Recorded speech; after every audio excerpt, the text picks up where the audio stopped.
Hello to all of you. Awesome to have so many of you online tonight.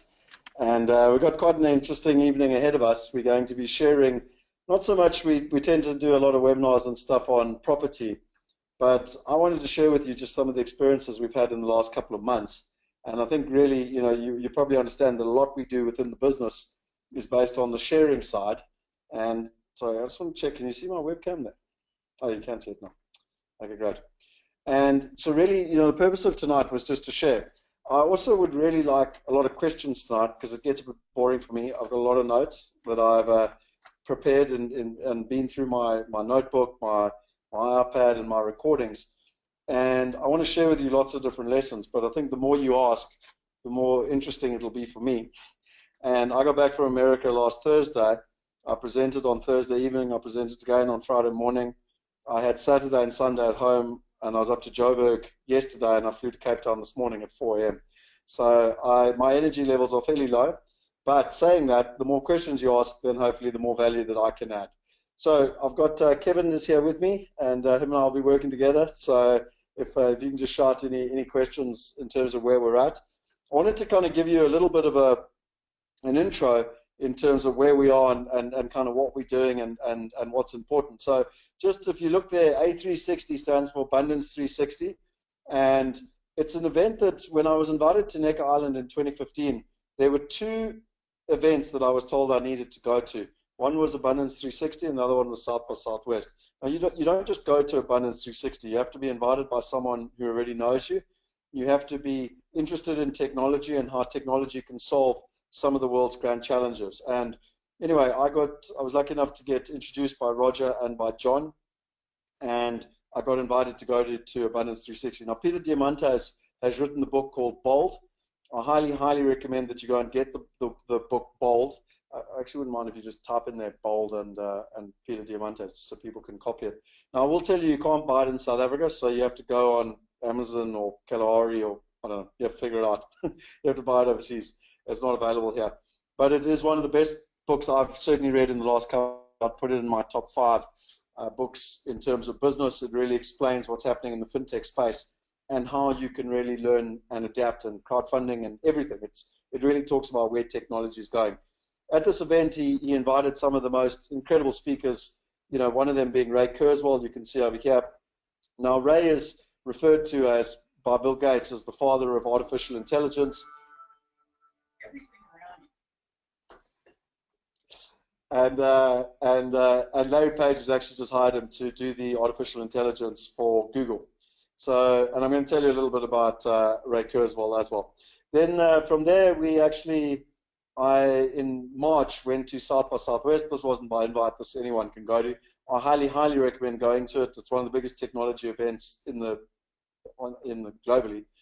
And it was so important that Obama was actually there live talking about technology and how the government wants to invite technologists to really come to the table and to really add value.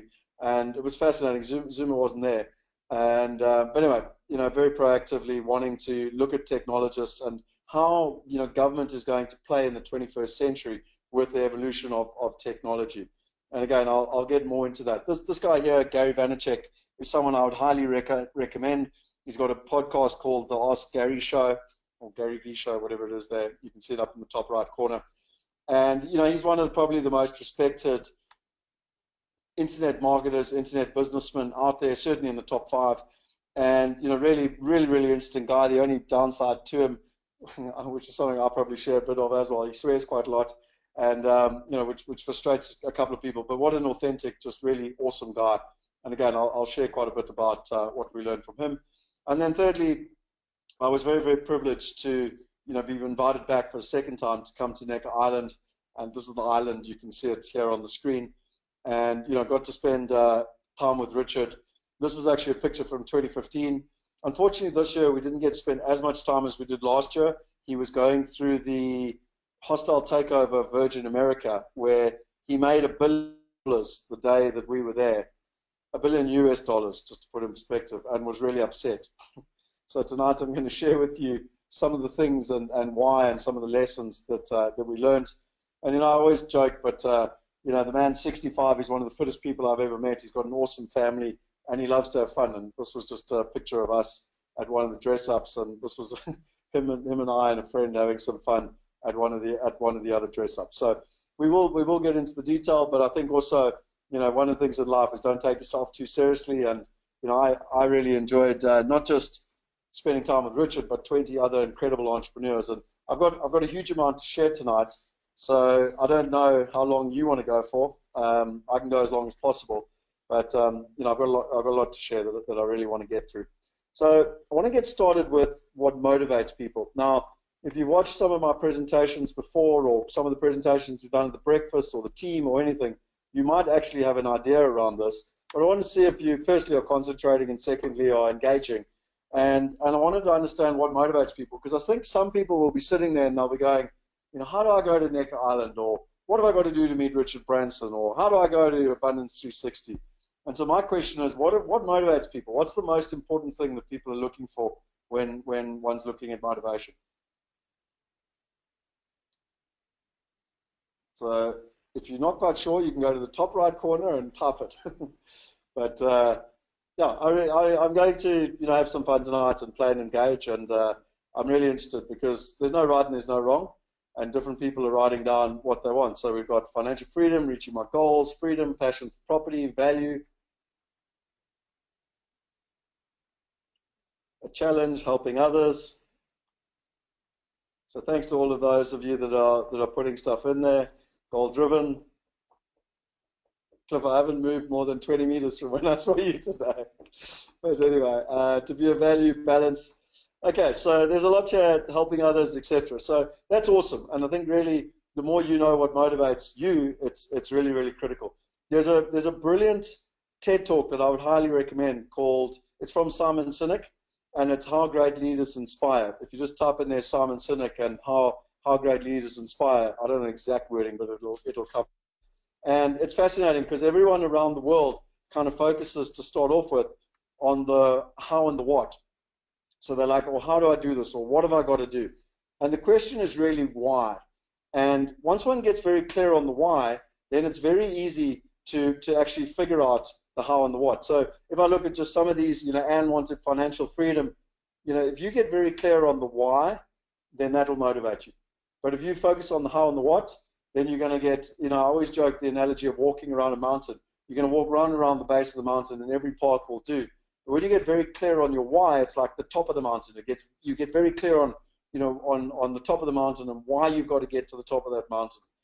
Karine said, reaching my goals. Okay, great. Why? Anton said value. Cliff said goal driven. Kuba said to be a value. Dimitri said helping others. They're all right. There's no right and there's no wrong. But it's this simple formula that when you get very clear on the why, then you will make it happen. So I wanted to share with you just personally, even why we're doing this webinar. For someone who's been up since 4 a.m. this morning, I'm sure many of you would be sitting there going, why on earth would you want to do a webinar to a couple of hundred people this evening and just really share the information that you've learned from events that cost a hell of a lot of money and a lot of time to be there? Well, I wanted to share with you my why. And I think the more that you understand why we do what we do and why I do what I do and why we as a team do what we do, then you'll probably get to understand us a little bit better. So quite a few people have not even seen this before. I'm not even sure if Kevin's seen this before. But I have a mission statement that I created about 2 years ago. And it's, I create a world of wealth, health, and happiness by having lots of fun and inspiring growth and change. So what does that actually mean? And we then formed the wealth movement. And the why behind that is that living in Africa, we see poverty every single day. And the wealth gap for me is very disturbing.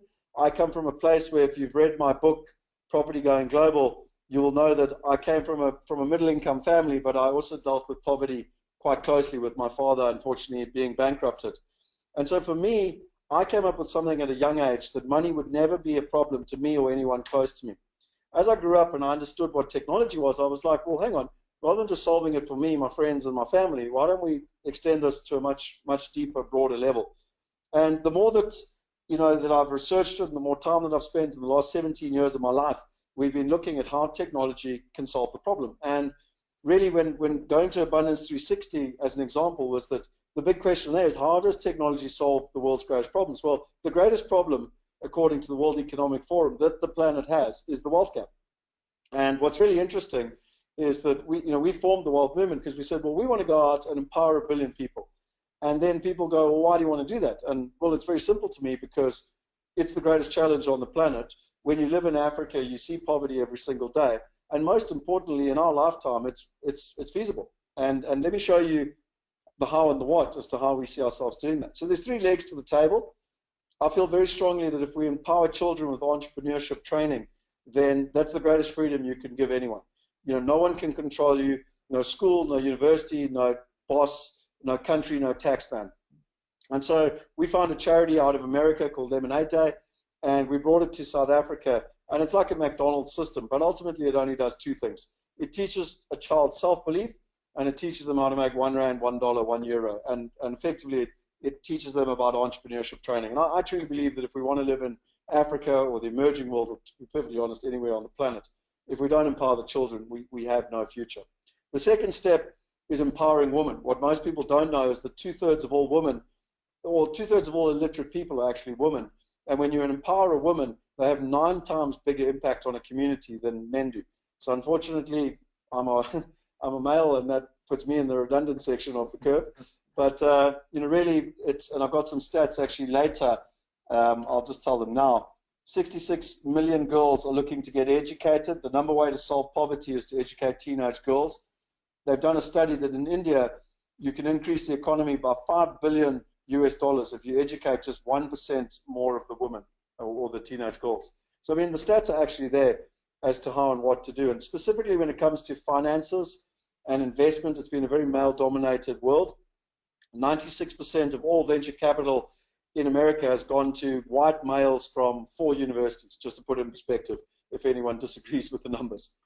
And then the third leg at the table is really empowering everybody. And, I really, truly believe that, and I think many people in our team believe that with this little gadget, there's 1 billion handsets now in Africa this year, 1.1 billion in China. There's about 900 million in India, and it'll soon tip 1 billion. And with this gadget, there's 3 things that are going to happen. Firstly, people get access to education.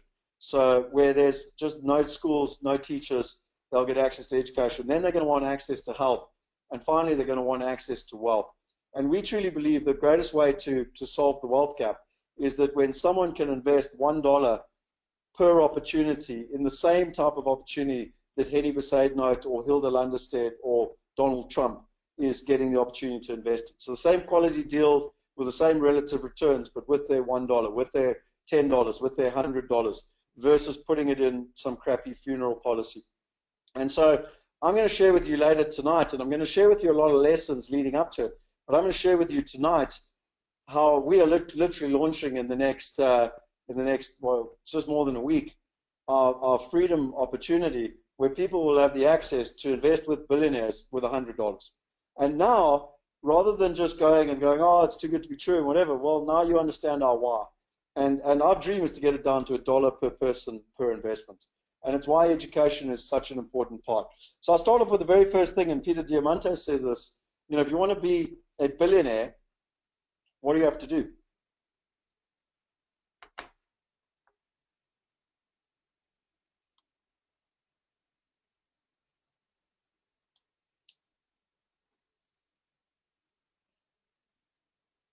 So Charles, you're asking about what Richard's biggest points were on how to create a world-class brand. Good news for you is I've got the answer to that. I'll bring that up now. And what's the criteria on how to get invited to Richard's Island? I'll make sure that I answer that as well. We are solidly aligned on the 3 pillars, and that's good. That's why you and I know each other. And okay, so I just want to get invited there. So I'll definitely answer that question because there's a section that I want to cover that in.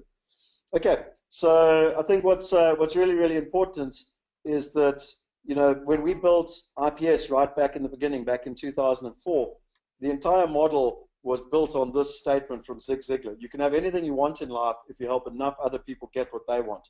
So most people think that life is about getting, but it's actually about giving. So to be honest, if you want to be a billionaire, the easiest way to be a billionaire is to help 1 billion people.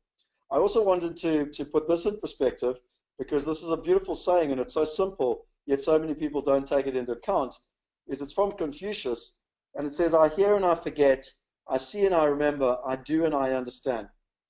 So tonight you're going to get a lot of information. Now, just with all due respect, and I probably should have brought my book along, but where's my iPad gone? So if you take my iPad, I can basically, for those of you who know me, you know, every single meeting I have, I'm using Notability, which again is a very, very good app. And you're literally in here and you're making notes all the way through. So if you go into, I don't know if you can see my webcam there? So if you go into the learnings, you know, I've got South by Southwest, I've got every single session in terms of what's happening there. If I go into Abundance 360, I've got them all there, and I've also got the same for NECA. What I also do is I handwrite all my notes when I think it's really excellent. And then what I did on top of that was actually go and write all my notes down in preparation for tonight. So if you think I'm OCD and anal, I am. But in many ways, the reason I'm telling you that story is not to boast, but to show to you, who do you think is getting more value out of doing this webinar, me or you?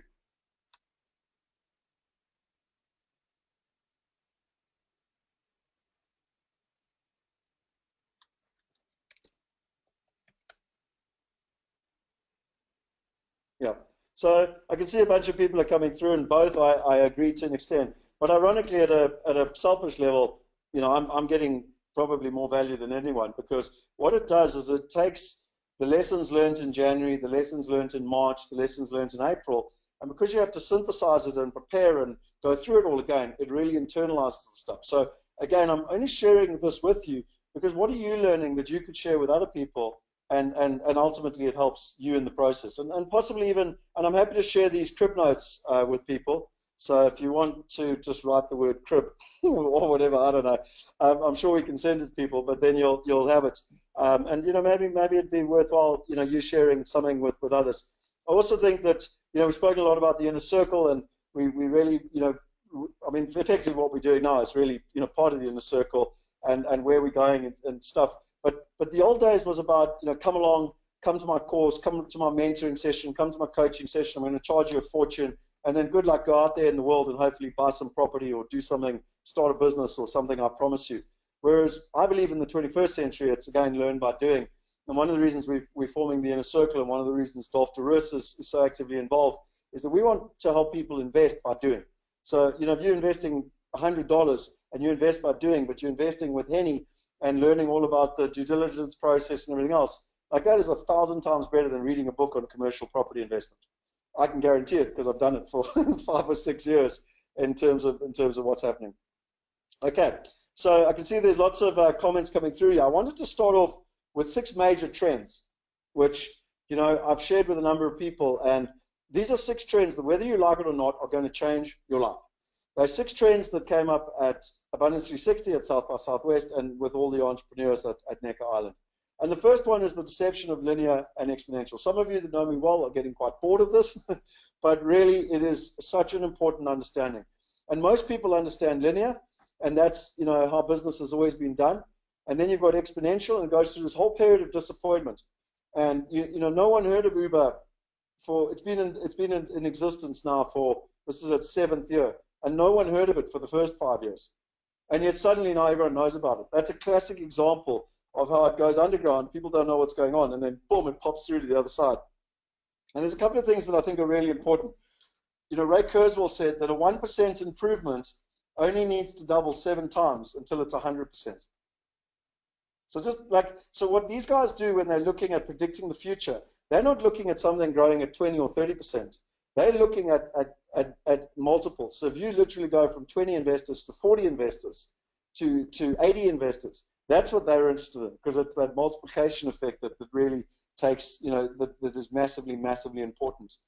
They also talk a lot about our future coming up. Now, most people are in agreement that we're sitting, and it's why there's such amazing interest and investment in the fintech space. I'm going to share that with you.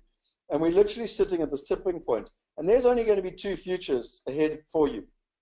One is one of amazement, where you're like, wow, I really understood this. I went and read a book like Bold. I read a book like Exponential Organizations. I read 0 to 1 by Peter Thiel. And I really kind of got my head around what is happening and where the world's going.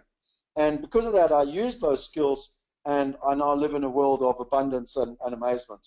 And the other one is where you're a taxi, association, and suddenly Uber's come along and it's just wiped out your business. Or you're a bed and breakfast operator or a hotel operator even, and Airbnb's just come along and literally wiped out your business. And there's nothing you can do. Like, they undercut you, they're better than you, they're better marketed than you. There's nothing you can do. And that's a world of chaos. And so you've kind of got that choice to make. And I'm not going to go into this in a huge amount of detail, but I highly recommend you go and look at the 6 stages of disruption that Peter Diamandis talks about. So the first one is digitization. So effectively, we take the property industry. It's an old school industry, many archaic players, but it's being digitized now into ones and noughts. The second stage is deception. And that's the stage where people look and they laugh. And ironically, we had a meeting today with a guy called Gerard, and Kevin and I were having a laugh because with Gerard, because I remember having a conversation with him in 2009. He's one of the most successful property developers in South Africa. You all know the company, so I'm not going to mention names. Let's just consider them probably one of the most successful property funds in the country. And I sat with them and the fund managers and told them about crowdfunding and what we were going to do in 2009. And they virtually laughed me out of the room. And it was quite interesting almost having the conversation 5 or 6 years later. And he's like, wow, it's an amazing opportunity. I'm like, I know, dude. I told you that 6 years ago. So that's the deception stage. And then what happens is that's when the 1% becomes the 2%, becomes the 4%, becomes the 8%. And boom, it literally takes 7 steps to get to 100. And that's when we move into disruption. And that's where we're sitting at the moment in the fintech space and the crowdfunding space, where the deception phase has moved through now, and we really are coming into the disruption phase, where it categorically disrupts an old industry and actually creates a new industry in its path. Now, if you're interested, you can go and literally just do a Google search, the 6 stages of disruption or technology disruption, and it'll come up. The last 3 are demonetization, dematerialization, and then ultimately democratization. Wow, that's a big word for tonight. And ultimately, what I love about democratization is that's exactly where wealth will go, where everyone will have access to it. Knowledge will be accessible to all. And we ultimately, what in the past was only kept for kings and monarchs and queens, and then it was only kept for the really uber wealthy, it will now be available to everyone from a wealth perspective. So that's the journey that we will be going on, whether people like it or not. The second thing that I think is really amazing is that the emergence of the emerging world. And Peter Diamandis talks a lot about the rising 3 billion and how they literally are going to be joining the global connectivity. And a lot of people look at Africa, and some of you might or might not recognize the picture or even the ANC flag there, and they just see poverty and disease and corruption. But what I see in China is a billion people, and Africa is a billion people, and India is a billion people. And they move fast into the middle class, and they want the necessities of health and wealth and education. And they're going to be joining the global community. And he talks a lot about the voices. Again, I recommend you go and watch the TED Talk by Peter Diamandis on the rising 3 billion and the impact that this is going to have. And really, one that you all need to understand is China. What is happening in China is just unbelievable. There are 1.1 billion people, actually 1.3, I think, 1.3 billion people. They all speak one language. A lot of people think of China as a communist place. It's the furthest thing from it. If you haven't been to China and you want to be a business person, then you're dreaming. You have to go to China. It's compulsory. You need to get on the ground and understand that there's 300 million Chinese middle-class people with between 50 to 85,000 US dollars in their bank account. If you have 10 million US dollars, you don't have private banking in China because so many other people have that amount of money. $400 billion left China just last year to invest in England, Australia, and America, and Europe in terms of real estate property. Last year, 10 million Chinese people went on holiday. Over the next 3 years, they're expecting that to be 100 million people. And just to put it in perspective, the average person spends £5 on duty-free, whereas the average Chinese person spends £35. So if that's not enough stuff just to kind of whet your appetite, really, and I believe that living in the emerging world, living in Africa, living in South Africa, understanding how to deal in the chaos is one of the best things that you could ever do for you or your children. The third one is globalization. And, it's quite interesting. We're talking about Necker Island, and I can see we've got the beautiful picture behind me there with Necker Island. And really what globalization means is that you can live locally, but you can think globally. You can have a business, I live in Neisner, but you can have a business that's on 5 continents. You can live, and I'm the furthest one to have done this. Richard Branson's been living on that island for 30 years, long before internet even existed, and run, businesses all around the world. But, where it was this maverick entrepreneur in Richard Branson, it's now becoming more and more popular for people. And, I could go into this in a lot of detail. I'd highly recommend a book called The 4-Hour Workweek by Tim Ferriss that teaches people how to do it and what they can actually do. But what I think is really, really critical is that particularly for South Africans, but for others that are online tonight, we think too small. We're in Cape Town and we get excited if we expand to Joburg. And that is really a major, major problem. Like, we need to think global. We need to think, wow, we know how to, provide services within the chaos of emerging markets. We need to consistently think, how can we go out there? And, Justin Clark is a mentor and a great friend of mine, the guy that owns private property. And I remember years ago with private property saying to him, well, you're going to go to Australia, England, America. He goes, why would I go there? Those are overtraded markets. I'm going to go to the emerging world. And, today he's in 16 countries in Africa and all over Southeast Asia, and et cetera, et cetera, et cetera. So, that's the mindset. The fourth one is mobile. Absolutely everything happens through this thing. And it's quite interesting because I've already told you some of the numbers around handsets, both in Africa, India, China. What's interesting for me, though, in China, and again, if you haven't been to China, then you see you're not picking up these type of trends. They walk around with WeChat on their phone. So I'll just get WeChat up so you can see what WeChat looks like. Most of you are probably on WhatsApp, but WeChat's what's happening. And they pay for their taxis on WeChat. They pay for when they go in the coffee shop, they use promo codes on WeChat. They pay each other on WeChat. They pay for their coffee on WeChat. They do everything on their cell phone. They have all these games. They move more money in one day through their red letter day than something ridiculous, like 100 times more than the Americans do on their Black Friday, Sunday, whatever that same Black Monday sales day is. So really, mobile is the fourth major trend. The fifth one is the digitization of currency.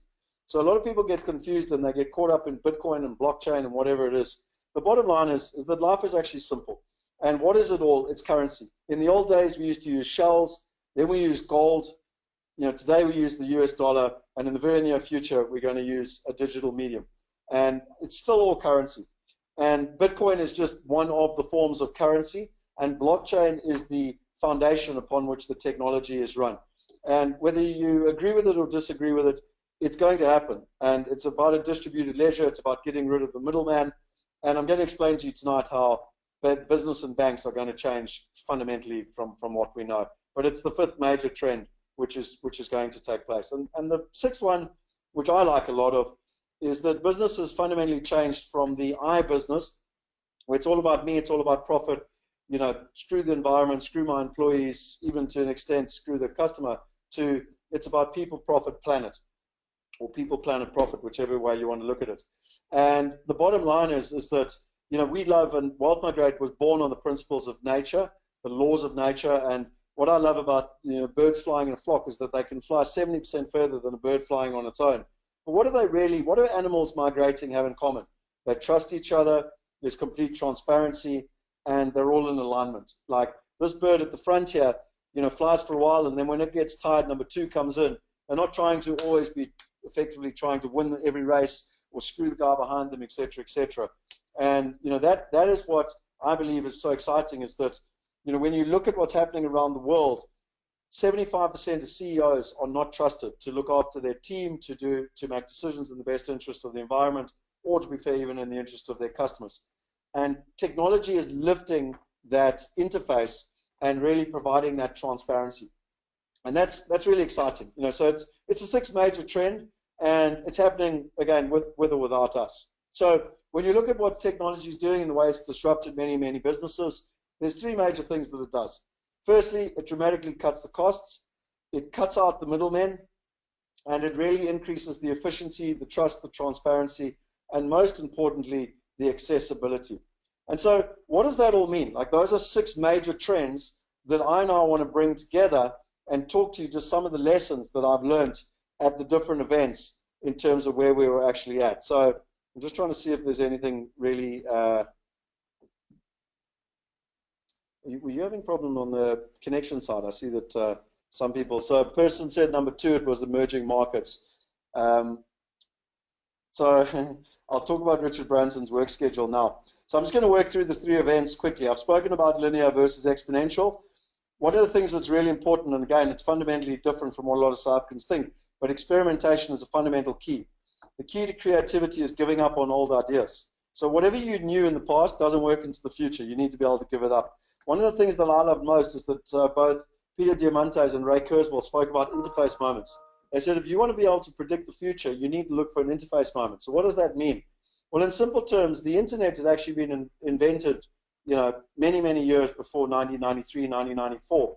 But it was only when the likes of Netscape came along, and I can't name the different operating systems or the different, what are they called, basically, Internet Explorer and those type of things.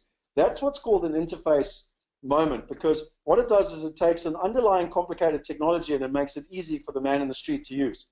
And from 95, everyone knows that that's when the internet completely took off. That's an interface moment. So what they always say is that if you want to look for where the future is, look for interface moments. Look for where things are coming together. When they looked at progress, they spoke in the last 11 years, it's become over 1,000 times cheaper to start a company. In the past, you had to have servers and everything else. Now it's a huge amount cheaper. In China at the moment, they can print 10 houses a day for $5,000 a day. Oh, sorry, $5,000 a house. So for those of you in the construction industry, if you think your profit margins are locked in, good luck with that. Because they're building, 10 houses a day and $5,000 to digitally print them. And the other one that I love is that a Kenyan recently won a gold medal throwing the javelin and learned the entire thing on YouTube. How cool is that? My mother's a teacher and she keeps telling me that people need actual teachers. It's not the truth, unfortunately, or fortunately, whichever way you look at it. Ray Kurzweil had 141 predictions over the last 30 years. He's got an 86% accuracy. And he says his number one way for predicting trends is to look at long-term waves or long-term trends and look at the intersection of them. So, that sounds a little bit complicated until you think about it, because what have I just shown you in terms of 6 major trends?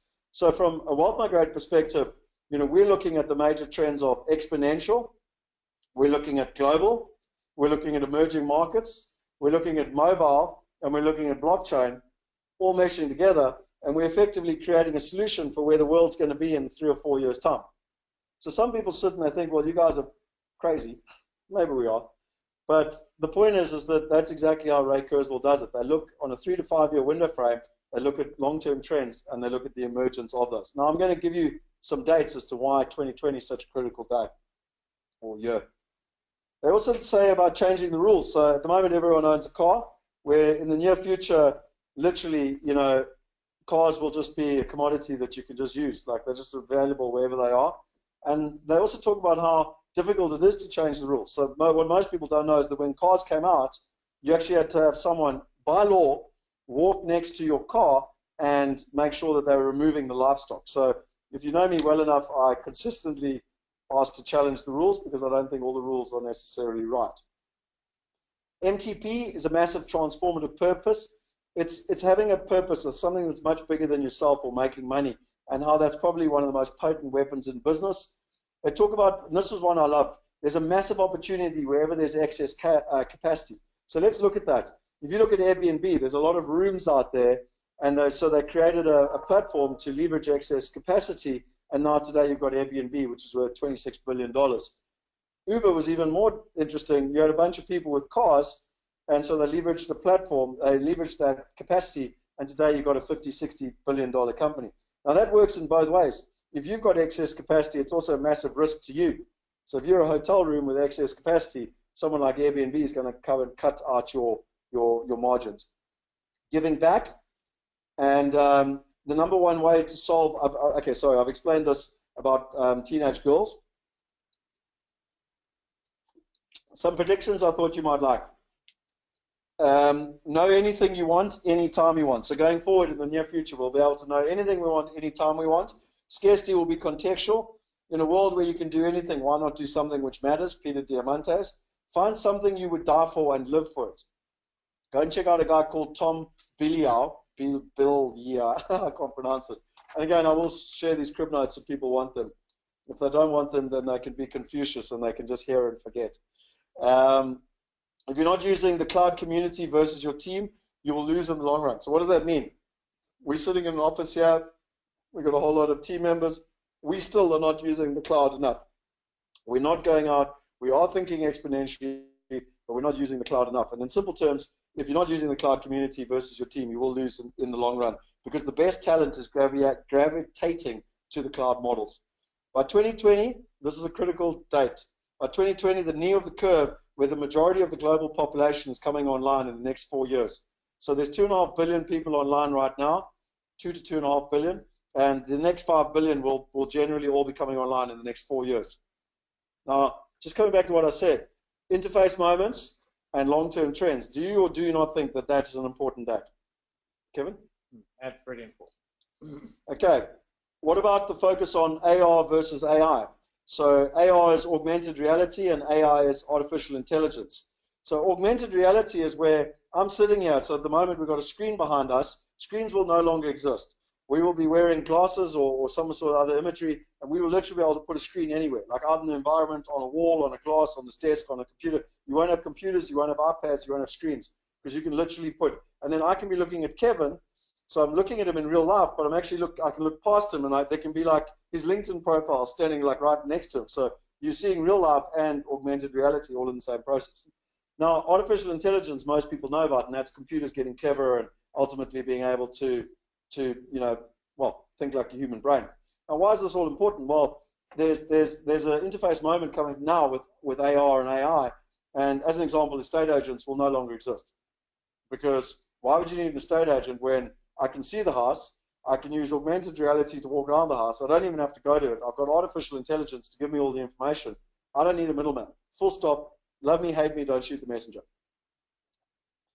Okay, 80% of all businesses will be using AI in 5 years.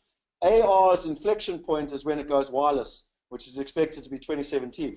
So right now with AR, if you're walking around, if Kevin's got his glasses on, he's walking around and it's plugged in with a cable, it doesn't work so well. But with where material sciences are going, they expect by 2017. So that's the inflection point. Personalization is huge. So everyone wants everything personalized. By 2027, we will have our own digital online assistants. They'll be able to read all our emails, answer our telephone calls. So whether you're Richard Branson or not, you will be able to have access to that personalization and technology. And this is where it gets a little bit freaky for some of you. By 2030, we'll have nano robots which are in our body. They'll be the size of blood cells. They'll literally be able to plug into our brain, which will be able to plug into the artificial intelligence on the planet. And you will be able to literally do Google searches using your brain, like just by thinking things. Okay. By 2029, computers will pass the Alan Turing test. 10 years, we'll end disease. By 2029, you'll be able to eat anything and not get fat. That's a significant date for me. 2033, they'll destroy cancer. And by 2048, they're going to be able to wake up the frozen. So Walt Disney, they'll be able to wake him up, the guy on ice. The next 15 years, you won't need any renewables because of solar. So every day, more than 10,000 times more energy actually hits the earth just from the sun's rays. So like, if you're investing in petrol or coal or any renewables, you should really be aware of this. They're going to create another 200 more cities by 2050, but with global warming, they're also going to have to move 200 cities like New York. And then lastly, the last two things that I think are important here, real estate, land values are going to change dramatically because of transport teleporting. They had the head of Uber product development talking about supersonic travel and how if you can go 600 kilometers, like imagine from Cape Town to Knysna in 10 minutes, 5 minutes, who says that the coastline all up the coast would not become a hell of a lot more valuable than everyone trying to live in the CBD of Cape Town? Now you start to think out the box, you start thinking places like Zanzibar or Mexico or, and you really, because people are going to move to lifestyle. 3D printing and material science means that you'll be able to print your own house. You'll also be able to redo your own house. So Cliff's online. His children have moved out. Right, we don't need to have all these bedrooms anymore. We can have bigger living spaces. This stuff, I know, freaks a couple of people out. But, blending of nationalities. There's no such thing anymore as a Mexican or an American or a South African. People are cross-border global citizens. And then lastly, on the education side, with where things are going on AR, the interface moment, learning by doing, gamification, and blockchain, I had a conversation with a teacher on Friday, and they were whinging about how they, always earn the least in the environment. Well, actually, with blockchain, the best teachers in the world are going to earn the most. And so again, it's going to fundamentally disrupt education as we know it. So in conclusion, and then we'll move to South by Southwest, people and platforms are creating the collaborative economy and reinventing capitalism. The world's biggest problems are the world's biggest opportunities. So if you want to become $1 billion company, help 1 billion people. I would suggest that you play with the toys. I don't have my wife's, what's the word called? Condolences or whatever on this. No, that's not the right word. But anyway, I wanted to share with you. I'm a very big believer. I've always loved playing with gadgets. And I wanted to share with you why I think it's really important. So in at the age of 6, my parents took me to a computer course and I started to learn Logo. I think it was 1983. And I literally had to play around with gadgets. So then I bought a drone. So if you haven't bought a DJI drone, I highly recommend it.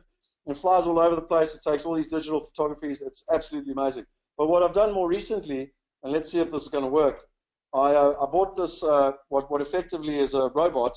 And a lot of people laugh at me, but, at the moment, these robots are, pretty much like in 1985, 87, where you had these big cell phones with people, the massive thing, and everyone laughs. Because basically this is like a big iPod on wheels, and it can move around.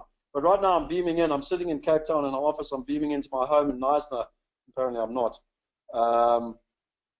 So why is the connection to the server not working? My wife's probably switched it off so that I didn't. I'm just going to update. Anyway, I'm going to keep going. I'll come back to that just now. Because maybe it's this is what it did this just the other day. It had to be updated because I was on a Mac. But anyway, I want to show you the way you can actually log in and you can now talk to people, and then I can move the robot from where I'm sitting here on my computer and on my iPhone. And so, like, I bought it for my son so that my son can learn about robots. I can also drive it around. But in the very near future, we'll have one in all our offices, Beijing, Cape Town, Joburg, whatever, because you can literally turn up to meetings. And what's super really exciting is that, in the very near future with augmented reality, all this stuff is going to, like, ultimately it won't be an iPad-looking robot. It'll literally be Kevin sitting right next to me, where the Kevin actually won't be here. Now, again, you look at me and you go, this Scott guy's kind of really has lost the plot. But I think what's important is that if you don't play with these gadgets, you never know what is the possibility of how you can use them in business. And so, I got this at Abundant 360, and I just want to try one last time before I move on here. It's pretty cool, this technology. Just see if it works. I don't want to leave it too much later, otherwise my wife and son might be sleeping. Oh, it's working. Boom. So now, look how cool this is. Okay, log in. So, hello. Hello, Johns. What you up to tonight, boy? Tomorrow I'm coming to you. Ah, no, I'm going to see you in Joburg tomorrow, eh? And should, are you... So, boy, I'm just showing some people how the robot works. So I'll see you tomorrow in Joburg, eh? Okay. Okay, love you lots. Sleep well tonight, eh? So, just for the record, oh, there we are. So I've now parked the drone. Good night, Johns. Love you. So anyway, that was a little robot thing, and I can drive that all around the house, all over the place. The only thing it can't do is go up and down stairs. And then lastly, aim for where it will be in 10 years and then create it. So I think we've spoken a lot about trends. And the last thing I love, which I heard there, was Uber yourself before you get Kodak. And most people know about Kodak and the fact that they invented the digital camera, but they didn't bring it to market because they worried that they would go out of business. Well, they were right. And so, it's a great little saying. In your business right now, always ask yourself, what have I got to do to Uber myself before I get Kodak? Okay, let's move to South by Southwest. Lots to share tonight. So Gary Vaynerchuk had some really, really good lessons to share. And one of them, that I found amazing was always say thank you to people. So, I took this picture with him, and he was saying thank you to everyone walking in. He says that you must never take people's time, stop sending emails, invite them into your space. Snapchat is the platform that we should be watching. Every 21-year-old is actually using it. He spoke about stamina and how your employees are never ever going to have the same energy you do. And if he really wants to create $1 billion business by doing good. And what I love so much is his positive attitude. He goes, "You all won the lotto," and people are like, "Really?" And he goes, "Yeah, because you're alive." And it's a pretty cool way of looking at it. The other thing that I wanted to share with you, which a lot of people, are asking themselves, is about digitization and what it means to our children. As you saw, my 4-year-old son there, going to sleep, and he's got robots and iPads and quadcopters and everything else. And the average age of a kid now with a cell phone is 11.9 in America. They talk a lot about how you should have no rules around digital time. So a lot of people are very specific, but actually you should have no rules. And if it doesn't get emotionally charged, then kids grow up, being able to look after it themselves. Technology is not the magical bullet, but it is a game changer and has fundamentally shifted society. And I think, again, from my parents' perspective, getting me to do logo when I was 6, I've always just loved technology and what's happening. But this is the one that I love most, and this guy was amazing. He was actually just a school teacher himself, but loves technology and everything and really specialized in the space. And he asked the question, what do we need to do when we're in school? And he went on to go, and actually talk about how, most of us passed the game of school. And I got into a whole lot of trouble last week because I said I really hated double Afrikaans, and you can't get angry with me for that. I just didn't enjoy languages and whatever. But I had to learn how to pass Afrikaans so I could get my matric. Well, that's the game of school, and it really is that education. Is that what we want to bring up our children to be able to do? And so, he talks a lot about the flipped classroom model, which I know Khan Academy does, which you watch the lesson online and then you go to school to be with the teacher to do the homework. And I even got hold of our headmaster. I was like, "Are we doing the flipped classroom model?" Because that makes perfect sense to me. And then everything should be about the growth mindset and what we can do for our children in terms of growing their mindset. We need to see technology as a tool for creating, not consuming. Parents need to be curious about what their kids are doing online. There need to be clear boundaries and consistent follow-through when they're broken. Parents need to do what they say. So it was actually a lady, and she was talking a lot about how she tells her kids not to do screen time, and then she spends lots of time on her cell phone. My son, which is not a proud moment, but he broke mommy's cell phone this weekend because apparently mommy plays games on her phone, and he was upset. So again, be the example that you want to show your children, and don't be on the phone.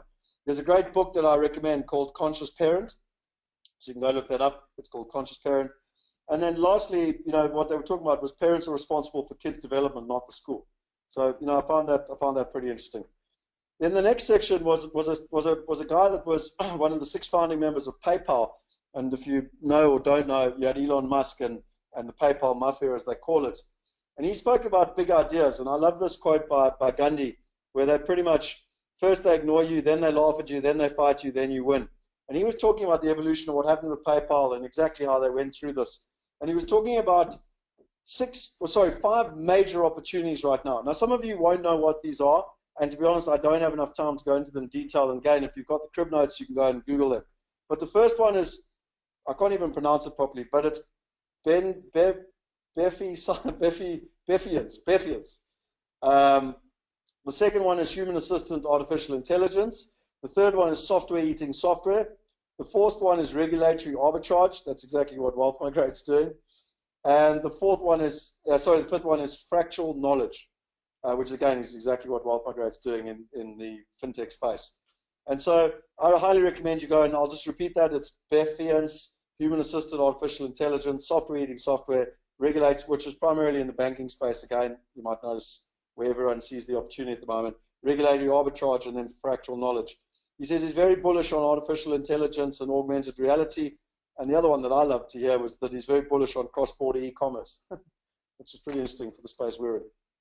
And then anything within efficiency is an opportunity.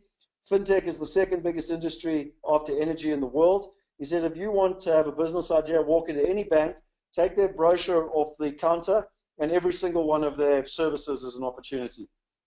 And then he spoke quite a lot about blockchain.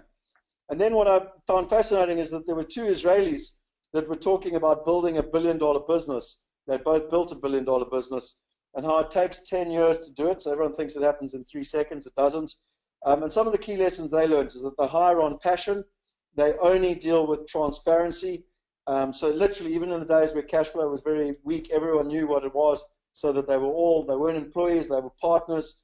and they went out. One of them spoke about the biggest mistake they ever made was actually bringing in executives and making it corporate and not staying a startup. And then after 5 or 6 years, he realized the problem. He sacked all the executives and went back to being a startup. And they went backwards 12 months, but it was the best thing they ever did.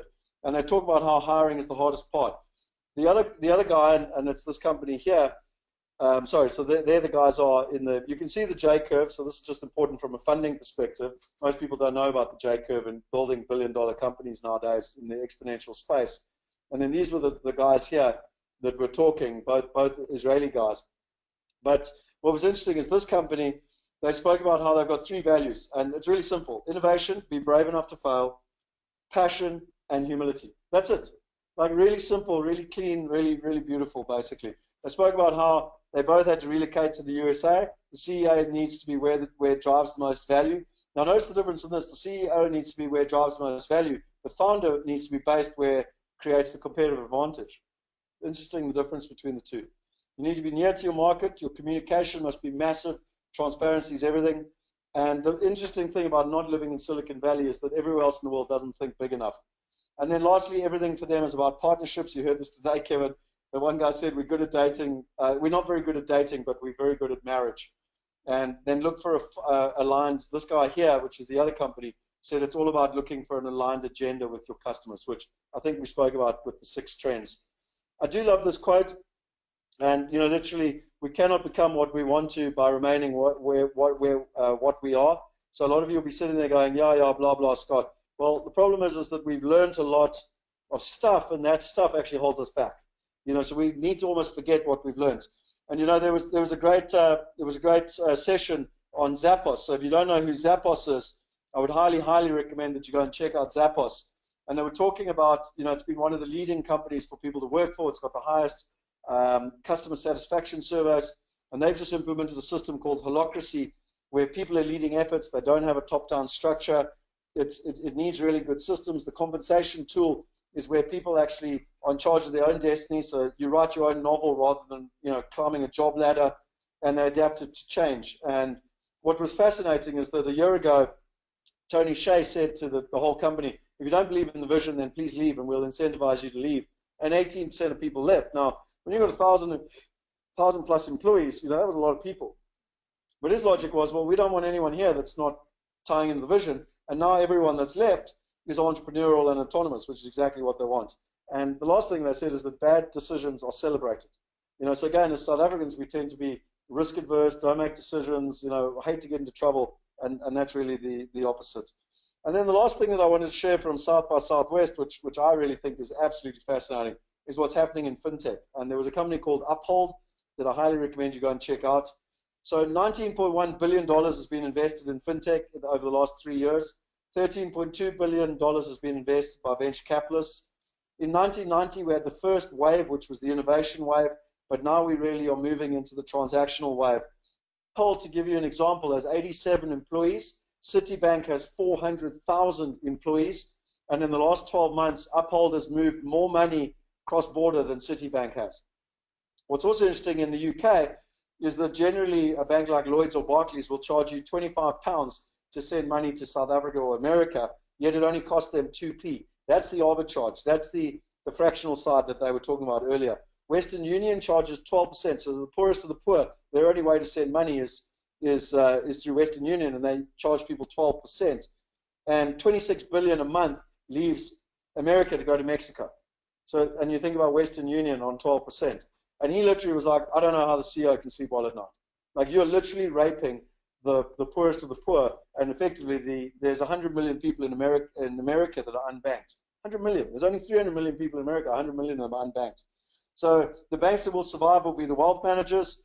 The regulators, nothing has changed. The banks are still fractional. That's where if they get $1 in, they can lend it out 33 times. And all the power in the banks is in America. They vote, they do all the legislation, they've got all the what do they call, the lobbyists, etc., etc. And if you think that we're joking, Walmart tried to start a bank and they got stopped. So Walmart, one of the biggest companies in the world, they got stopped just to prove the power of the banks. But what's interesting with the banks is they're creating walled gardens. They're very scared about what's happening. Barclays Bank, as an example, has 42 different projects in blockchain alone. But what's fascinating is it takes them 6 months to do a PowerPoint, whereas the average fintech company is onto version 3 within 6 months. And what's interesting is that the consumer, and these are the exact words, I'm not making this up, the only people who don't get screwed by the banks are the big corporates because they've got the ability to negotiate. In fact, we just had that conversation an hour ago where a guy said he's got 100,000 properties under management and he can negotiate with ABSA. And what's really interesting is that I told you already about the 100 million unbanked in America. The banks will disappear in their current form. Yeah, baby. And Bitcoin, well, he then went on to talk about Bitcoin. And he said the problems with Bitcoin is that there's 950 people in the world that own more than 50% of all Bitcoins. So it's not exactly a distributed currency. And there's been more money invested in mining Bitcoin than there actually is in Bitcoin currency in total. So Bitcoin is just a currency that people have heard of that ultimately runs on blockchain that is the underlying platform. Blockchain, there's been 1.26 trillion invested from the banks in venture capital so that they can understand this because they know that this is going to take them out. And he spoke about 2 stages. The first stage of fintech is money transfer. The second stage is peer-to-peer, real-time equities liquidity, which is interesting with our digital exchange at Wealth Migrate, lending across the board, insurance, and wealth and asset management. And then, really, where we're going with fintech is that trust is now being democratized. Everyone has access to trust and transparency. And what I love, the very last thing they said is millennials don't like the banks, but they like their phones. So if you want to go and look at a long-term trajectory, banks, phones up, in terms of what's happening. I've given you some of the stats around China, so I'm not going to repeat those. And so that brings me on to Necker Island, and probably a lot of you here will be wanting to know some questions. So again, there are questions coming through, and I will answer each and every one of them. So just a couple of things. Last year, I did a webinar on Necker, and I also did my 5 or 6 lessons I learned every day. So you can go to my YouTube channel. If you just put in scottpicken.tv, so scottpicken.tv, it forwards to the URL, and you can actually go see there's a playlist there, and it's got Necker Island Lessons 2015. So I go back and listen to them. It's very, very valuable to learn the lessons. I did that again this year, so there's the 2016 lessons, the daily lessons, and if you subscribe to the channel, you'll get wealth insights each and every week. Now, just to put in perspective, I've got about 20 videos where I've recorded Richard, literally where we were asking questions.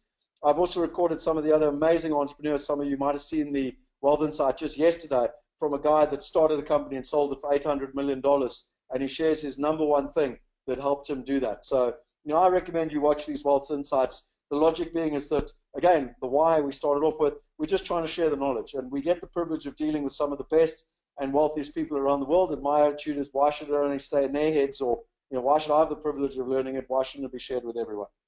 Okay, so there were 3 main questions that we ran a survey, and there were 3 main questions people wanted to know from Richard Branson. People voted on it and it went up. So the very first one, the number one, was what motivates him. So just in my interest, Kevin's not allowed to answer this, but anyone else, what motivates him? If any of you have watched the videos, let's integrate a bit here. Let's play a bit. Does anyone know what motivates Richard Branson? You've got 400 companies, you live on that island, you play tennis every morning at 7 and every evening at 5 against a tennis pro, you kite surf every afternoon, and you only work in the mornings to answer Mariela's question. But, what motivates you? Why do you get out of bed? You're 65 years old. Does anyone have any ideas?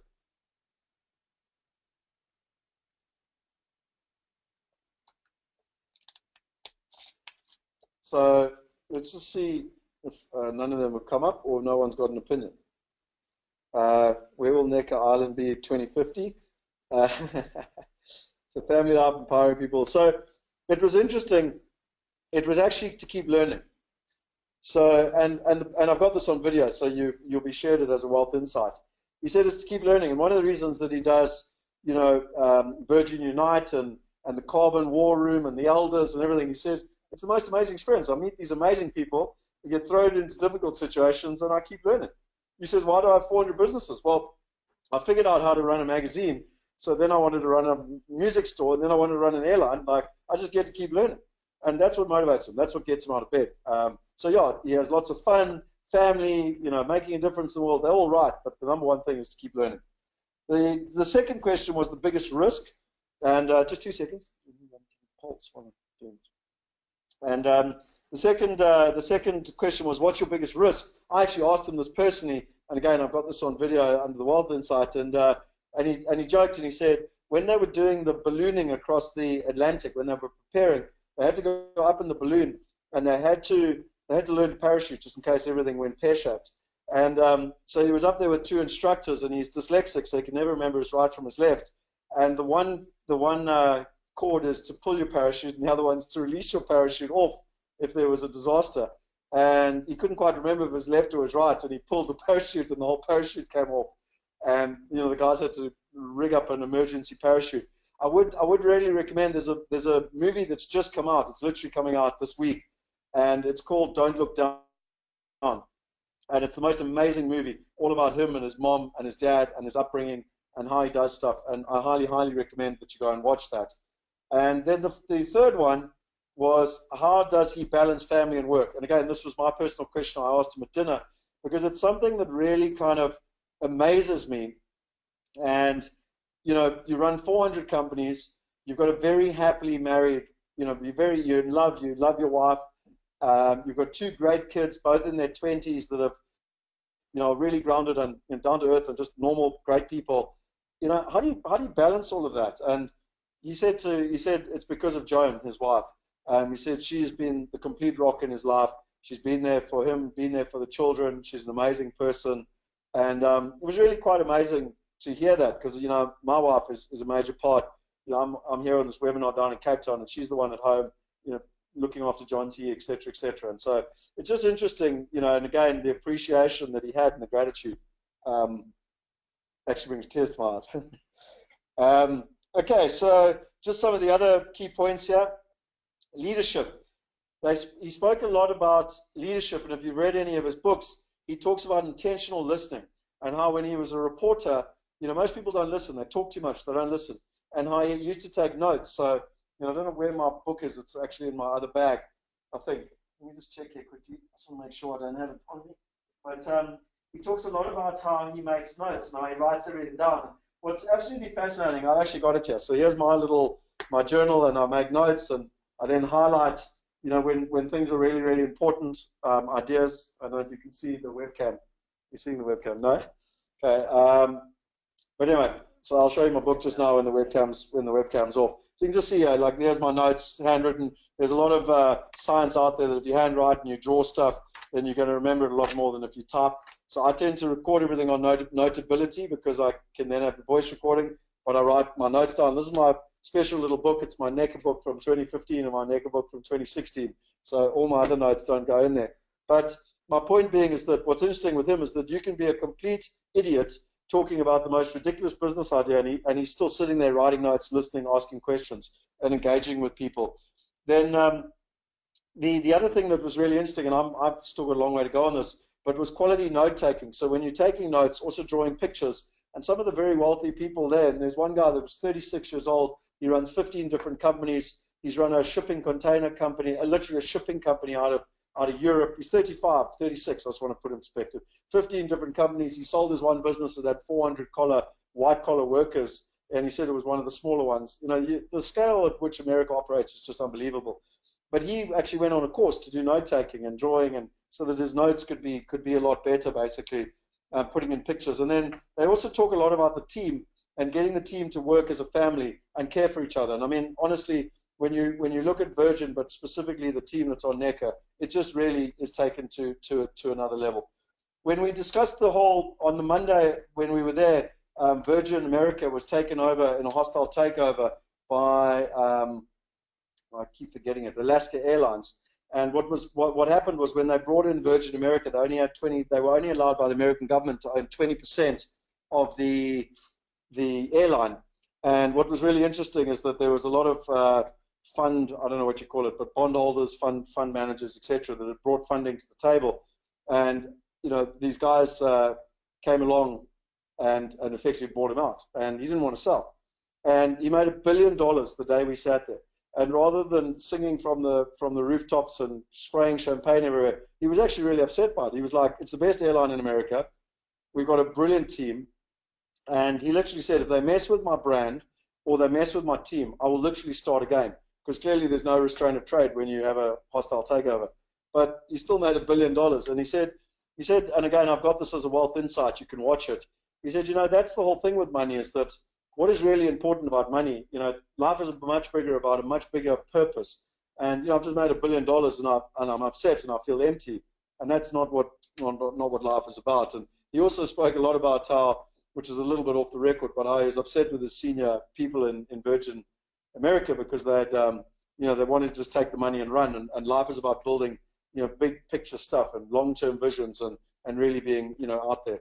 The fifth one that I really wanted to talk about was culture. You know, this guy, ironically, was Wealth Insight just yesterday, John. And John talks, you know, he literally built a company at $800 million and sold it. And he talks about how culture drives organizations. He's got this thing where he says, we own the employee's experience. So, you know, you can blame everyone else, but the bottom line is, as the leaders, you own the experience. And he's got a great question where every single day he asks his team to say, what can I do today to make my employees' experience better than yesterday? And then they had this rating system at Appletree where 0 to 6 was you did that. How happy are you at Appletree? 7 to 8, it's like mediocre. 9 to 10, you know, you're really, the employee is happy. And their logic was happy employee, happy customer. They had all the metrics to prove it. They were a call center. So, you know, Vern Harnish called them the sweatshop of the digital era. And, you know, so it's not even high-end computer science guys. It's guys in a call shop. But it's really interesting. Happy employee equals happy customer. And they had a program called the Dream One, and I highly recommend you go and watch the Wealth Insight on the Dream One, and how he said that that was the number one catalyst as to how it was between 80 and 90% the reason that they were able to sell for 4 times more than the industry average and sell for $800 million, which is pretty interesting. He talks about how every high-growth company needs a fundamental operating system and how culture is the most important one, that most people get to 30 or 40 people by sheer will. I laughed at this, Kevin. And, you know, he said, rather be the dumbest person in the room, and then from 40 to 120 is the most dangerous point. He said the founder is key to the strategy, but then you need people that, you know, have relentless execution. And he said the most important thing with Richard Branson and successful business people and sportsmen and people that play chess is that they see patterns, and then they have the ability to inspire people to actually go and do it. He talked about communication. I know Roger Hamilton talks a lot about this, but you know, talks about what are the 3 to 5 things that we're going to do for the year, for the quarter, for the individual. You know, the systems need to be consistent. The communication needs to be repetitive. You know, as Roger talks about it, and again, there's a great YouTube link that maybe you can even put up if you can find quickly, where Roger talks about that rhythm where you've got the annual review, you've got the quarterly review, you've got the kind of weekly review, and then the daily review on the flight deck side. I think Ricky actually shared that with us on Slack. And, you know, and he talks a lot about this rhythm. And I know for a fact that I battled with this, you know, up until about 2 years ago, and it's really starting to pay real dividends from a communication perspective. And they also talked a lot about the daily huddle and how getting all the senior people together for 15 minutes every single day was one of the biggest competitive advantages. And I thought that John was the only one. And as we went around the room, there were 20 people in the room. At least 15 of them were doing that and attributed a lot of success to that. So if you're not doing a daily huddle, I highly recommend you Google daily huddle and see what comes up. It tells you how to do it. But it should be no more than 15 minutes. If you're in different offices, no problem. You just phone each other. And we implemented that as of Thursday last week because for me, it's all about learning. And then, and the other one I liked was weekly. They have awesomeness shout-outs. So it's things around the team. How do you get awesome? What's happening? Who's done awesome stuff? And you know, we're trying to do that also within our team. He spoke a lot about strategy and how it's a great story told backwards. Roger Hamilton talks a lot about having a future vision. So where you go to the 31st of December 2016 and you write backwards for everything that happened in the year and what you're grateful for. You talk about it in the present tense and how it happened. The only difference with John, and I've actually done this once before with some of our team members, where I shared my future vision, and his 13 key executives then actually used that as like the blueprint. Oh, wait, this is the year, this is what we're going to do, which was really, really interesting. I spoke about time management and the difference between delegation and abdication. So I'm famous for abdication, which basically means good luck, go and get the task done and figure out how you're going to do it. And delegation is really, if you want to scale a business, you have to be able to delegate. But there's 2 things you have to do. You have to lower your expectations because no one's ever going to do it the same way you think you can do it. And secondly, you need to be able to close the loop. So, you know, Hilda said something to me just yesterday. What would you expect? You know, what would be the feedback that you'd be expecting so that you can tell them what you're expecting? They can go and figure out how to do it, but then what's the feedback loop? And that's the difference between delegation and abdication. The one I love most was talking about the 80-20 rule. So most of you have heard of the Pareto's principle of 80-20. What most of you haven't heard about is that if you spend 80% of your time in your flow and 20% of the things aren't in your flow in your job or your company, but you get someone else to do that 20%, but that 20% represents 80% of their flow, and then they get someone to do the 20% that they're not in their flow, which is 80%. Ultimately, what it gets down to is that literally 1% of your effort equals 50% of your results, and you get to do what you love every day. So then you ask yourself the question, well, how come Richard Branson gets to kite surf and play tennis and live on the island? Well, he's implemented that to perfection from a delegation perspective. So, and I would recommend a book there called The One Thing. So the book called The One Thing, which is really, really good. And then the last couple of things here that I've got, I've got quite a few things, is that modern business. So this was the lady that runs Virgin Unite, and she was sharing all the stuff that's happening around modern business. I've already told you about the 75% of people don't trust CEOs, but they talked about how in Virgin you've got to love the people in the company because they ultimately breathe the life and the spirit into the company. They spoke about how PwC says that the shared economy, which is crowdfunding and fintech and Uber and Airbnb, is going to be worth $335 billion by 2025, and that equity crowdfunding alone is going to be 48% out of China by 2022. Just in case you wonder why I'm going to China on Thursday for a month. And then Richard, some people asked some questions earlier about what makes, how do you build a brand globally and how do you have such great customer service? And I just wanted to write down some quotes that I literally took from him, literally. So when people said, why did you start the company? He said, I wanted to make people's lives better. He said he always dreams about how to create a company with distributed joy throughout the company. So if you've read his books, you'll know about his parties with 60,000 people plus, and his staff parties are legendary and et cetera, et cetera. And when you get to Necker, like everyone just is having so much fun. And his whole attitude is how can we have distributed joy throughout the company? He said that people love working at Virgin as they're empowered to make a difference in the customer's life. There's a whole policy around the 100% human at work. So it's something we're looking into. I've got a whole book on it that I really want to understand. And as an example, Virgin launched a thing in their head office that has about 250 employees where they have unlimited leave.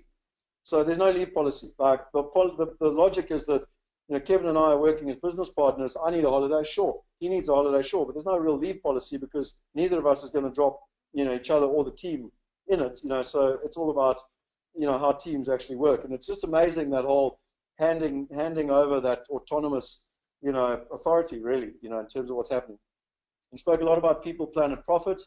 And then Gene from Virgin Unite said that all of us when we were kids wanted to be a superhero, but now we need to really focus on, rather than being Superman, we need to focus on super collaboration and how we can bring all the different parties together and really look at doing things that can change the world. And she finished off with the statement, be the change in the world you want to see. The next one, which was really interesting to me because I've been working far too hard, and like Cliff said, I'm sitting next to Kevin here, who's also working far too hard. And it was all about health. And I didn't pick this up in 2015, but it came through so clearly in 2016. Now, this is a man who's 65 years old. He's healthier than most 45-year-olds I know. He's fitter than most 45-year-olds. He's in good shape. And, he literally said the number one thing for him, his number one asset is his health. I've already mentioned he plays tennis twice a day against a pro. He goes kite surfing every afternoon when there's wind, which is most afternoons. He has no cell phone. There's no way to get hold of him. He has no meetings. Unless they're organized, there's no last minute meetings. He only does everything by business, by email. So you put your email in, he can read it, he can reply. He's in complete control of his time. And something else I found fascinating is he's not scared to cut people off, but politely. So if you're wasting your time and, he gets pitched his whole, it must be awful actually. He literally just goes, thank you very much, Kevin. He turns to the person on the right hand side of the table and goes, what do you do in the world? And it was amazing to watch how polite he was, but how he also wouldn't let people waste his time. So this is the most amazing quote, one of the most amazing quotes I got from the week. Your mind shapes your destiny and your life. So I've often said your decisions shape your destiny and your life, but it's actually your mind shapes your destiny and your life. And they spoke a lot about mindset as a choice, and they spoke a lot about daily rituals. And there's a guy called Matt that was that 35-year-old that's got 15 different companies. I've got a wealth insight with him about his daily ritual, what he does every single morning, and how it really gets him pumped and juiced. And us South Africans, I promise you, you'll laugh, but it really is quite amazing. He's one of the happiest, most contented, down-to-earth, chilled-out people I know, and he runs 15 companies around the world. And then Siobhan also spoke about meditation and meditation, and she's got a thing called Super Brain Yoga, which comes from, I don't know if you've heard of it. Have you seen it before? Have you seen it? I've never seen it before. Apparently it comes from like the Egyptians and India and China and like ancient. And anyway, so she's actually done a wealth insight for us. It's literally a 2-minute ritual that you can do every single day, and it brings balance to your left and right brain and breathing and everything else. And you don't need any fancy machines or equipment. You just need the diligence for 2 minutes a day. And something she said to me, which I'm not very proud of, she said, body is a reflection of the mind. So I clearly need to work on that. And this one I think is important. Where you live matters. Your environment matters. So when you look at this island behind, Richard spoke a lot about how just living here inspires him with creativity and the right type of energy. And he brings these amazing entrepreneurs and elders and whatever to this island. And it's just constantly this good energy around him that helps him be creative and think. And, I feel very strongly, we live in Neisner, and I believe the water, think about all the energy in the water and the impact that has on just the lifestyle and everything else. So, where you live really matters, and also your environment matters. The 5 people that you hang around with most is really, really important. And a lot of the guys spoke about how you've got to fire people that are negative or fire people that, that whole, it's, we keep great people in companies because they're great, but actually they're negative. We should just get rid of them, like cut out cancer. And then the last point on health that I loved was a guy called Jeff. What's Jeff's surname now? Jeff Walker. Another one of the top 5 internet marketers, business people in the world. Right up there with Frank Kern, etc. And he spoke a lot about balance and how every single Friday he took it off to go either mountain biking when it was sunny or skiing when it was. He lives in the Rockies, and he had a comment that I loved, and it's something I've tried to do with Kelly. Like, we'll have family time and then we'll have family holidays. And, it's a lot about taking the big rocks, which Stephen Covey talks about, and putting them in first. But what I loved was he made a comment. He said, if you're going to play big, play big in every part of your life. So don't just play big at work or play big in money. Like, play big in every part of your life, which I really loved. I've spoken a bit about the learning side. One of the things that the ladies from Virgin Unite spoke about is that the elders, 2 things about the elders. And the elders are like Nelson Mandela, Desmond Tutu, Jimmy Carter, that they brought together to sort out world conflicts. And they said, what is the number one thing that all the elders share in common? And it was learning. They constantly have a never-ending, attitude around learning. And then what has helped them get to where they are is that they're only as good as their partnerships. So that's really interesting. It's all about the partnerships you build, etc., etc. We spend a whole long time on family and how you can create great families, in the entrepreneurial environment. If you haven't read the book, The 5 Love Languages, I highly, highly recommend that. Putting pictures up of your kids. So this is quite a cool thing. I know it's common sense, but like your kids do these little drawings, and the one guy said, like, laminate them, put them up on the wall. Like, your kid will appreciate it, and they also grow up very quickly, and you need to remind yourself. One that I loved, we had a lot of conversation around, is teach your kids to be, to have grit and to be uncomfortable. And one of the parents actually spoke about the adversity quotient and how they've done all these studies around the world, and there's only one factor that comes through each and every time with successful people, and that's that they've dealt with adversity. They know how to deal with adversity. And so they said, even if you grow up in a wealthy family with lots of money and really the kids don't have a lot to kind of, feel adversity about, you have to create adversity. And, in the movie Don't Look Down, Richard's mother talks about how, he was literally at the age of 6 or 7, like left 4 or 5 miles from home and had to make his way home. Or when he did the hot air balloon, his mother literally like looks into the camera and goes, I was really, really worried, and, there's a good chance he would die, but I would never tell him that. He needs our full support that he will be successful at this. And, it was just amazing the attitude of parents. And one of the parents said that she actually bribes her children to go the wrong way down a travelator because you don't want them to grow up normal. You don't want them to grow up the same as everyone else. You want them to think out the box and think that they're different. And, I think that's pretty awesome. You also, we spoke a lot about, I spoke a lot about, Kelly and I have a relationship coach. We spoke about how great people like Tiger Woods, have a golf coach because they want to be the best in the world. The Springboks have a rugby coach so they can be the best in the world.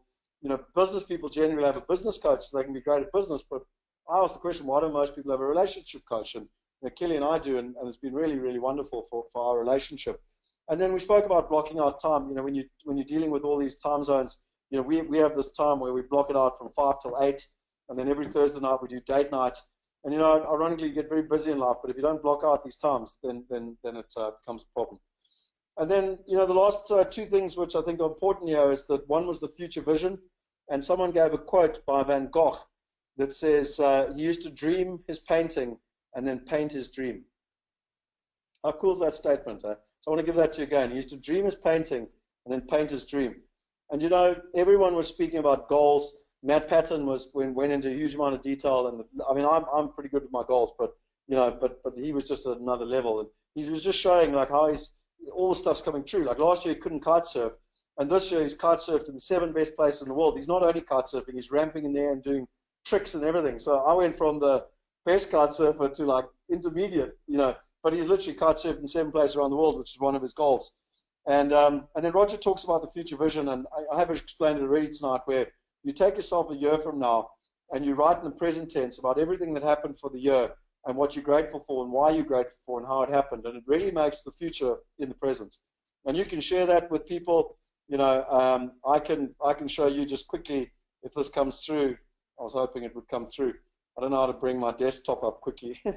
But anyway, I was going to try and show you my desktop. But I've got all my goals and everything up there. And a lot of people don't put their goals up. But okay, sorry, there's the screen I was looking for. And this is, I've shown the story, and some of you have seen it before. But my desktop always has my annual goals, my quarterly goals, my poem that's very important to me, and then pictures. And when I moved to Neisner, I went on Google, and I literally wanted a boat that could go out through the heads. And so I went on Google, and I found a picture. It's literally just a random picture. And then it was the end of November, and I went down to the boat shop, and I said, listen, I want to buy a boat like this that can go out through the heads. And the guy said, listen, there's nothing you can do. They've all sold out until March. Now, if you live in South Africa, you want to have your boat over Christmas. It's ridiculous. He said, but by the way, I bought this one boat, and it's going to come down, and we just buy it on spec, and we just sell it to the first person from Joburg that turns up and buys it. And I said, well, can I have first option on it? He said, yep, no problem. So I had no ability to choose anything, no colors, no color schemes, no fabric, nothing. And you can see there the picture, just a random Google picture. So there's the random Google picture that you can see up on the screen. And what was really interesting is when that boat arrived, there is my boat with my wife and my son. Look at the color scheme. It's exactly the same. The exact same color, the exact same width. When you look at the upholstery, it's actually freaky, even the distances of the upholstery. And even when you look at the front, you can look at the front markings. Like it was 100% replica of just a random picture I found on the internet. And I often say to people, be careful of what you dream, be careful of what you ask for, because you never know, it might just actually come true. And that comes to the question a lot of people say, well, so how do I get to Neck Island? Well, back in 2010, well, many, many years before 2010, but I set a goal to meet Richard Branson. And in 2010, I met him, granted for about 30 seconds, while he signed my book of his.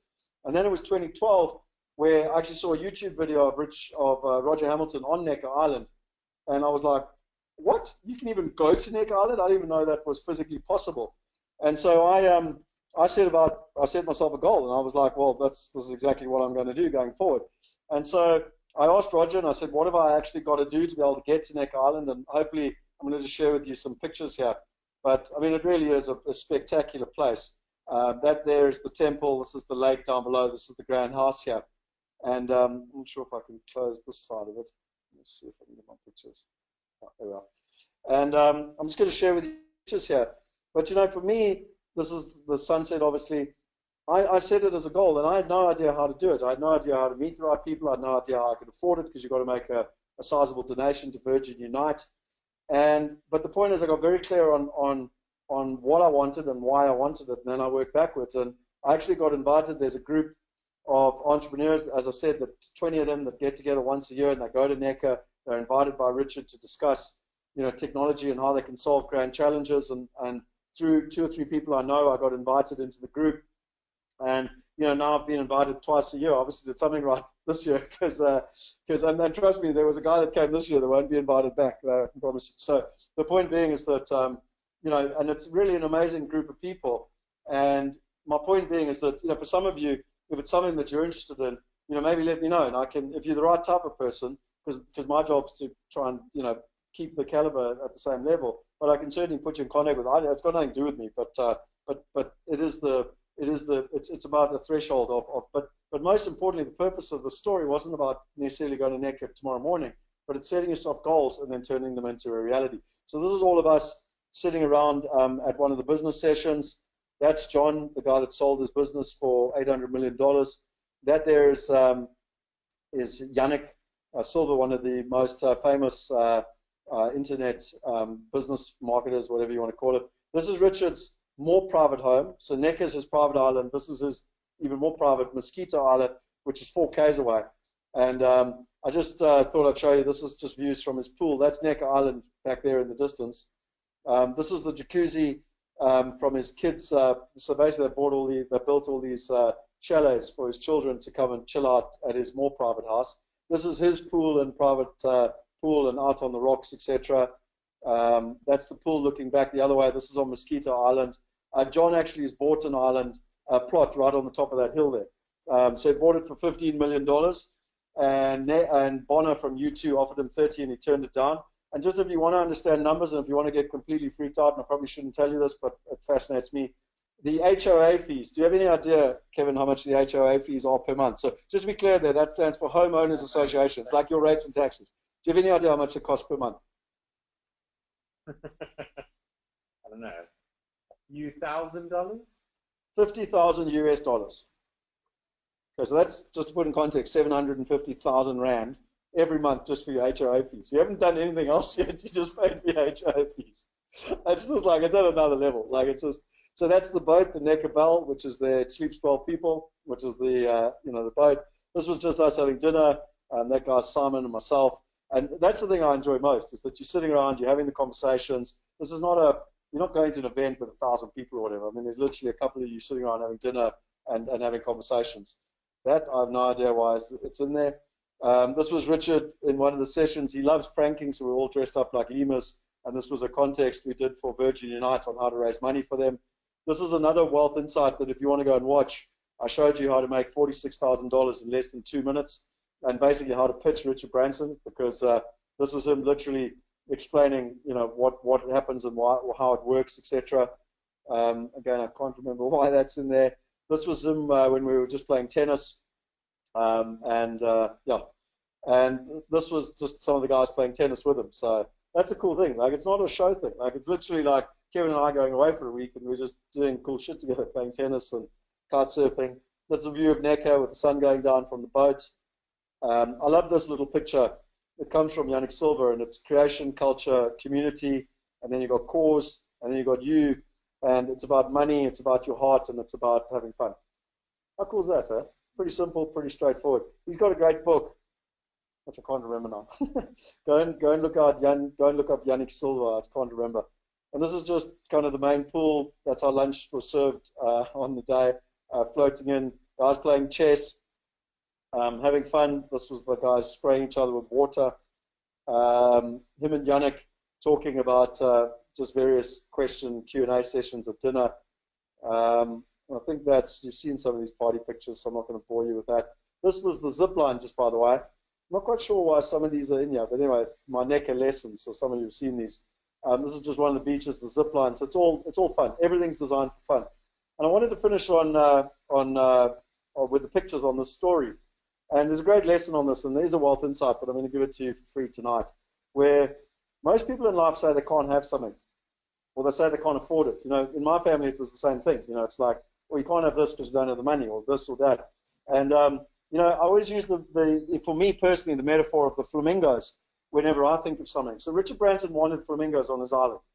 So he looked into the cost of the flamingos, and they were quite expensive. And anyway, so he thought to himself, well, how can I have flamingos, but someone else pays for the flamingos? So what he did is that in the British Virgin Islands, you've got these big boats that go up and down, the tour cruises, and they all want to come on Necker Island. So what he did is he agreed that 4 times a year they can stop and come on Necker Island and look at the flamingos. But those 4 boat cruises pay for the flamingos, the upkeep, the looking after the flamingos. But he lives up on the hill. That's his house. And he's got a lake on 2 sides with flamingos. And so for 4 days a year, he's inconvenienced by people coming to look at the flamingos. And for 61 days a year, he gets the flamingos for free. It's a brilliant metaphor when you think about it. You know, you can have anything you want in life if you help enough other people get what they want. You know, which is really what we've been trying to say. And I think this is just some more pictures. There was us going kite surfing in flamingo suits. Not flamingo suits, in lemur suits. And I think this is just some views out over the pool, the rimflood pool, and down to the beaches. You've seen some of these party pictures, so I'm not going to bore you. That was just a lunch. You can see Richard sitting there and we're just having conversations. And that's the one I wanted to finish off with, which what's interesting is there you can see him, and he's like a naughty kid, guys. He's 65 years old. He's dressed like a lemur. He's fully into the fun. You know, he did all the activities himself. And, you know, really, I finish off on the picture side with from Richard's perspective, life is about fun. It's about passion. It's about purpose. And, you know, he's 65. He's all about pranking and having fun, you know. And, you know, I've met a lot of wealthy, successful people, and they're so boring. And, you know, I think Henny's another great example. Hilda's another great example of people that just really go out there and enjoy life and live it to the full. So I wanted to finish with just some things on purpose. The Dalai Lama said, imagine what your life would be if you didn't doubt yourself. It's quite interesting. Imagine what your life would be if you didn't doubt yourself. One of the, she's actually a Sherma. I don't exactly know what that means, but it's all about energy. She said it's a metaphor when people go up a mountain that most people get 3/4 of the way up and the environment changes. And once they get to 3/4 of the way up the mountain, that's where it gets, you know, humid and wet and moisture and, you know, and it gets difficult. You start sliding back. And she said that's where most people in life give up. And it was really interesting for me because I've climbed Kilimanjaro and I thought to myself, that's the truth actually, you know. That's where it got really difficult. And that's where most people, ordinary people, give up. And that's just the point where you really have to push on and never, ever, ever give up. And she spoke a lot about purpose and how the closer you're getting to your purpose, the more it feels like you're about to break the sound barrier. You know, I certainly feel like that, Kevin. I don't know about yourself, but what we're doing and our purpose and solving the wealth gap, etc., you know, it feels like the closer we get, the harder it gets, you know, in terms of where we're at. But I think really to finish, they spoke a lot about how you can believe so strongly in something. You don't even know how it's going to work, but you just believe so strongly it's going to work. You know, I always use the metaphor of Steve Jobs with the iPad. Have you got the webcam there? And you know, in 1977, he said one day we'll have a digital book.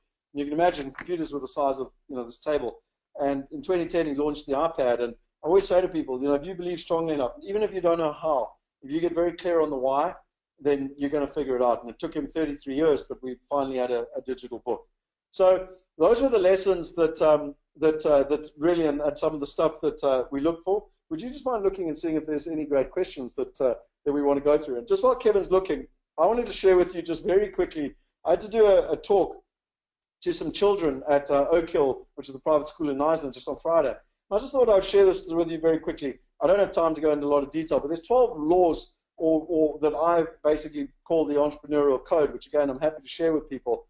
But the first one is that rules are made to be broken. So this is a poem that I wrote. Who made the rules? The rules once said that the world was flat, that we couldn't fly or go to the moon, that females couldn't vote or America have a black president. Ignore the rules, follow the laws of nature and realize your destiny. So if you know me well enough, I truly believe that all rules have been put there to be challenged. And generally when you say to someone who made the rules, or they tell you it's the rules, they can't tell you why. The second one is, are you going to do something which is going to change the world? You know, Larry Page from Google always says, are you going to do something that's going to change the world, or are you just trying to create a business? And I think Elon Musk is probably the best example of that. You know, the average car has 16,000 parts. The Tesla has 400, and it's broken every rating in every car company in the world. So, you know, go out there and do something that's going to change the world. I don't have time to go into this, but I highly recommend you go and look it up from Roger Hamilton. You know, do what you love and have fun doing it. You know, find out what your skill set is and go and do that. You know, Oprah Winfrey would fail hopelessly with trying to be Warren Buffett. And, you know, Donald Trump would fail hopelessly if he was trying to be Mark Zuckerberg and vice versa. So figure out who you are and go and do it. And whether you're a child or an adult, you know, figure it out. And then, you know, the beauty is that there's no right and there's no wrong. So if you know now that you are Warren Buffett, well, then you need the other profiles around here to build a great business. So, but most importantly, do what you love and have fun doing it. You know, this is one, again, that South Africans don't like hearing, but fail fast, fail forward, fail often. And it's very much a silicon thing. Launch stuff. If you launch a version and you're not embarrassed, you haven't launched quick enough, which is what the guy from LinkedIn said. But again, it's just you need to remember it. You heard this already tonight. Your mind creates your destiny, and life nurture it. I think we all need to look after our health better. It's one that I need to listen to even better myself. And I could go into a lot in that, but I think it's self-explanatory. Impossible is a crazy idea until it's done. Most of you know this, the Steve Jobs quote about be careful of the crazy ones that say they're going to change the world. They often do. And, when you think about it, flying an airplane was a crazy idea until it happened. Going to the moon was a crazy idea until it happened. And maybe solving the wealth gap is a crazy idea until it happens. The seventh one is chaos is your best friend. In chaos, there's opportunity. I talk a lot about Zimbabwe and how, Zimbabwe was complete chaos, but there was also a massive opportunity. China is complete chaos, but there's also a massive opportunity. So rather than be scared of chaos, run at chaos. And what's beautiful is when you live in the emerging markets, we love chaos. We thrive in chaos. We know nothing but chaos. So, really go at it. And the eighth one is that problems equal business opportunities. So everyone's always trying to say, well, and I know a lot of people online tonight are entrepreneurial, so I'm not going to worry too much about this. But every time you see a problem, it equals an opportunity. And I know this doesn't come up very clearly here, but it says, I have fond memories of the days when the Rand was still strong. And the next person goes, back in the 90s. And the guy goes, no, back in 2015. And, every problem represents an opportunity. And, certainly why we're going into China is that $400 billion left China just last year. They want to invest in the first world just like South Africans do. And we want to help them, provide a solution to their problem. And then always look to add value. This one is really important to me. To risk nothing is to risk everything. Tony Robbins talks a lot about the success cycle. We're all born with the same potential. Some people take small action, they get small results, and their belief goes down, and it's a perpetual downward cycle. Some people take big action, they get big results, their belief goes up, and it's an upward spiral. You get to decide which part of the success cycle you're going to play on. And again, I'll share this with you. Number 10, no is just one step closer to getting a yes. Most people don't know this, but it takes 8 times on average to get rejected before you actually get a yes. So every time someone says no to you, just go, great, I'm one step closer to getting a yes. It's a fundamental thing, and some of you have heard me say this, but South Africans are actually pretty good at this. And we believe it's because the word no in Afrikaans, N-O-U, means now. So when we hear no, we actually think we have to do something now. And 11 is be constantly learning. So I really want to applaud everyone who's online tonight. I really recommend a thing called Audible, which is A-U-D-I-B-L-E, which means you can get any audio book. It costs $7 or $8 a month, and you get access to the best information in the world. So if you're like me or Yaku or Henny, where you say, oh, I can't read or I don't read, that's rubbish, because you can plug it into your cell phone, you can listen to it while you're driving, walking, running. And I've shown you this already tonight, but teaching others is the best way to do this. So, maybe take some of these lessons, go and share it with your own team. Go share it with your family, go share it with your kids, go share it with your husband or wife. You'll be amazed how much more you actually internalize what it is that we're learning. And the 12th one, and probably one of the most important ones for me, is never ever give up. This is a picture of me running Comrades. I wasn't born with Bruce Fordyce's body, but I did make a commitment to myself at the age of 5 that I would run a Comrades up and down. I'm a Durban boy. You can probably notice from the time there that I failed on the way up in 2008. I got terrible cramps. I managed to last 33 kilometers with very bad cramps, but I didn't finish. But I came back and I finished. I got my up and my down. And even when I kite surf now around Necker Island, the boat came to pick me up 3 times because there was very little wind and I couldn't get back. But to be honest, I just kept persevering until I got home. It took me 3 hours longer than it was supposed to. But for me, it's really a fundamental principle. You just never, ever give up, because it's in that moment when everyone else is giving up that you actually make that breakthrough. And so really, I want to finish with the great man saying, money won't create success, the freedom to make it will. And, what I'm so excited about is with our digital platform and where everything's going is that the way to invest in property nowadays is so broken. And between the investor and the investment, there's generally 16 different middlemen. There's no trust. There's no transparency. There's no alignment. The only people that are making money are all the middlemen. And, now you've got the access and the opportunity to invest in literally the best properties around the world with the best partners in first world assets. And if you bear with me, I've got a little video I just want to share with you. And then I will finish off. I will conclude. I'll answer any questions that I've missed out. And I'll also share with you how you can invest in the best properties, with Henny, around the world with as little as $100. So let me share with you this Real video. estate. It's one of the most reliable and profitable investments in the world. 49% of the world's wealth is held in real estate. It's what built the wealth of kings and aristocrats. But investing in real estate for the average person is simply out of reach. It's a playground normally reserved for millionaires or billionaires. Only the top 0.1% of people own and invest in commercial real estate. There's a wealth gap across the globe that's pricing out the middle class from investing in one of the best ways to build and preserve wealth, which will enable them to give their children a better future. Studies prove that children who grow up in households who have stable financial futures do better in life. That's a fact. But too many people don't have access to it. We want to change that. Let's open up the opportunity to people who work hard, manage their finances wisely, and need a place to invest for their family's future. What we're doing at Wealth Migrate is exactly that. It's simple, but incredibly powerful. We're eliminating the typical barriers to entry when investing in real estate, whether that's knowledge, money, experience, or access. Access to what the top investors know and are able to invest in, but that you can't. We're giving people the opportunity to invest globally in commercial real estate through the internet, right alongside high-profile investors, and earn the same returns and monthly dividends. We're using the internet and our technology to give everyone access to real estate opportunities you've never had access to before. By giving you access to global real estate investing, our goal is to empower 1 billion people by 2020 and close the wealth gap that currently exists.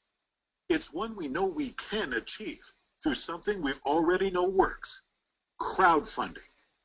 By using crowdfunding to fund real estate projects, you don't need to invest huge amounts of money to become a part owner of a project. It levels the playing field and helps developers start new projects. It's a win-win for everyone, and our experience is second to none. Clients have trusted us to facilitate investments of over $1.34 billion on 5 continents over 3 decades. We've published 19 books, including New York Times bestsellers. And then there's our technology, our secret sauce that helps you make smart investments. Now it's your time to grab this opportunity. Do it now with our trusted, secure real estate investment platform. Visit www.wealthmigrate.com to see what amazing opportunities are available right now. So for all of you online, Kevin's been amazing tonight, and he's actually shared. If you go to the handouts, you can actually see my notes that are there that I put together. I'll need to add the entrepreneurship code because I've done them already from last week for the children. So I just wanted to share with you lastly something that I'm really, really excited about. You know, Freedom Day was the day Nelson Mandela was freed from prison. Is that right? Have I got that right now? No. What was it again? Sorry, it was our election day. Sorry, I'm a trigger in 94. Like, we didn't learn history when it was happening. So anyway, but yeah. So it was our election day, and I think, I mean, it really symbolizes kind of freedom, and obviously from a country perspective in South Africa, it was freedom for everyone. But what we're really excited about is that the 27th of April is what we call it Freedom Day, because it's Economic Freedom Day. And you can literally go to the website, freedomday.wealthmigrate.com, and you'll actually see that you can sign up. And we're going to be allowing people to not at the moment everyone, but a limited number of people. It's going to be by a random draw, but you can go online, you can say where you want to invest, but ultimately you can put down, and the smallest amount of money is $100. And I feel very, very passionately that we can really start to make an impact on changing the world for people if they can invest with as little. And the reason we've been able to do it is that we've now built a digital exchange, which, just like every other technology, brings down the cost dramatically, cuts out the middlemen, and increases the efficiency and the accessibility. For those of you who do register, you'll get access to all 3 of our white papers, which are, you know, if you're a beginner, it's the 5 laws to building wealth through real estate. If you're an intermediate investor, the 5 keys to offshore real estate investment. And if you're, you know, advanced, the 5 ways to expand your global real estate portfolio through strategic partnerships. You know, these have been built, you know, written by myself and Henny and the team in conjunction with the collective experience, Dolph as well. And really, you know, our guides to really help people be successful. If you want to go to one of our competitors and invest overseas, please do that. but please make sure you read the guide first so that you don't lose money or make mistakes. If for anyone that registers, they'll get a free copy of my ebook. Again, Properly Going Global. We want to share the knowledge, and I'm currently trying to write version 2, which is proving to be quite tricky, but updating it. And also, anyone that registers will get 30 videos from Dr. Dolph DeRoos. He's done them effectively like a mentoring type session with lessons, etc. He's one of the most respected people. He's worked with Tony Robbins, Dolph DeRoos, Robert Kiyosaki, just to name a few. And then really what is exciting is that you'll get the opportunity to invest in residential and commercial opportunities in England, America, and Australia. And as I said, for some people for $100, and with time it'll be everyone with $100. So if you are interested, go on, sign up, register, and you'll be able to get access to it. And then for those who want to invest with surety and know that they can definitely invest, the good news is it's now down to $10,000 or £10,000, where you can actually go online and invest and ultimately take advantage. And if you sophisticated investors that want to invest 50,000 or more, just type in there sophisticated or asset manager, and they can actually sit with you and talk about portfolios and where you want to invest and how you want to invest. It's different thresholds that we've been looking for at. And I want to thank all of you for putting in the information tonight as well in terms of what you're looking at. Obviously, we're looking to share, but it's also interesting to us as to what people are interested in terms of where they are. And then the other thing that I just want to mention is that we've got some really cool webinars coming up. So this week we've got 2 webinars. I don't know if they're going to happen this week or early next week, but one on the residential side with everything that Yaku and Fawn found on the ground in terms of residential opportunities in America, and then also Michiel and Henny going through all the medical opportunities. Pardon? Thursday at 3 p.m. So if you're interested in those, just type in there commercial or residential, and we can send you. We're not going to be sending out a bulk email, but it's going to be, it's going to be more of a closed thing. And then in the month of May, we're having a whole month around empowerment, where I'll be doing a webinar on literally how to get started. I did my first property deal when I was 13, and I will share with people this. And I had no money, I had no silver spoon in my mouth, so we'll share with people how to get started. We've got a great one, I think, with Garth Wellman on tax and structuring, and to be fair, what the wealthiest people around the world are doing. We've got Dr. Dolph DeRoos, we've got Roger Hamilton, and we've got a 5th person. We were hoping it would be Clem Santa, but he's not available in May, so that's going to be delayed till June or July. But we'll get another great person. The idea is to have 5 great webinars right through the month. So, please, I'd ask if this is value, go out there, tell your friends, invite them. Probably our why now. Our most important why is sharing the knowledge and trying our best to solve that wealth gap, and then providing solutions for people so they can do it. So in conclusion, I will finish off and then I'll answer the questions. Our vision is a lot of people don't know what a family office is, and there's a great definition here of what a family office is. But in simple terms, family offices are out there to help very, very wealthy families, billionaires, etc., look after their wealth, and they bespokely understand the family and their needs, and then they go out and they look at all the world's information and they say, well, based on your needs, you should do this. And our dream really is to say, why can we not put a family office in every single person's pocket? Why can this gadget not take your bespoke personal needs and help you decide what are the right investments all over the world? You would have access to invest anywhere in the world. It would also help you future-proof yourself. So if you make this investment, what will it mean in 10 years' time? If I invest in South Africa, I get to retire in 12 years. If I invest in America, I get to retire in 8 years. And rather than guessing, you've got the fundamental algorithms, the artificial intelligence, to be able to make that happen. So that's our dream, to put a family office in everyone's pocket, which we believe will ultimately solve the wealth gap. And, I always say to people, they go, no, it's not possible. Well, I remind them of 2 things. One is the iPad, and the last one is the comment that limits exist only in the mind. And on that note, I'm going to leave that screen up, and I want to answer just a couple of the questions that have come up here. So someone asked me where NECA will be by 2050. I think it was Cliff. And Cliff, it's interesting. It's got quite high hills. So every day I'm there, I like to run around the island. It's got quite high hills. So, if global warming is going to rise a meter or 2, NECA will be perfectly fine, because it's got quite a lot of topography. I don't know if that's what you were asking. Either that, or we would have persuaded Richard Branson or his heirs to sell it to us, and we're going to crowdfund it, which I did, by the way, put as an option to him, and I actually got ran out of the room pretty much He didn't like that idea much at all. Was there a chap from Galway there this year? So, and yes, there was, but he only came for the day just to listen to talks. Apparently, he's like the 4-hour work week, the Tim Ferriss of Ireland, and he is from Galway. Really nice guy. I can't remember his name right now, but I did meet him. Really, really great guy. Evolved Enterprise. Thank you, Werner, for sharing that. So that's Yannick's book. Okay, Mike, this is a good question.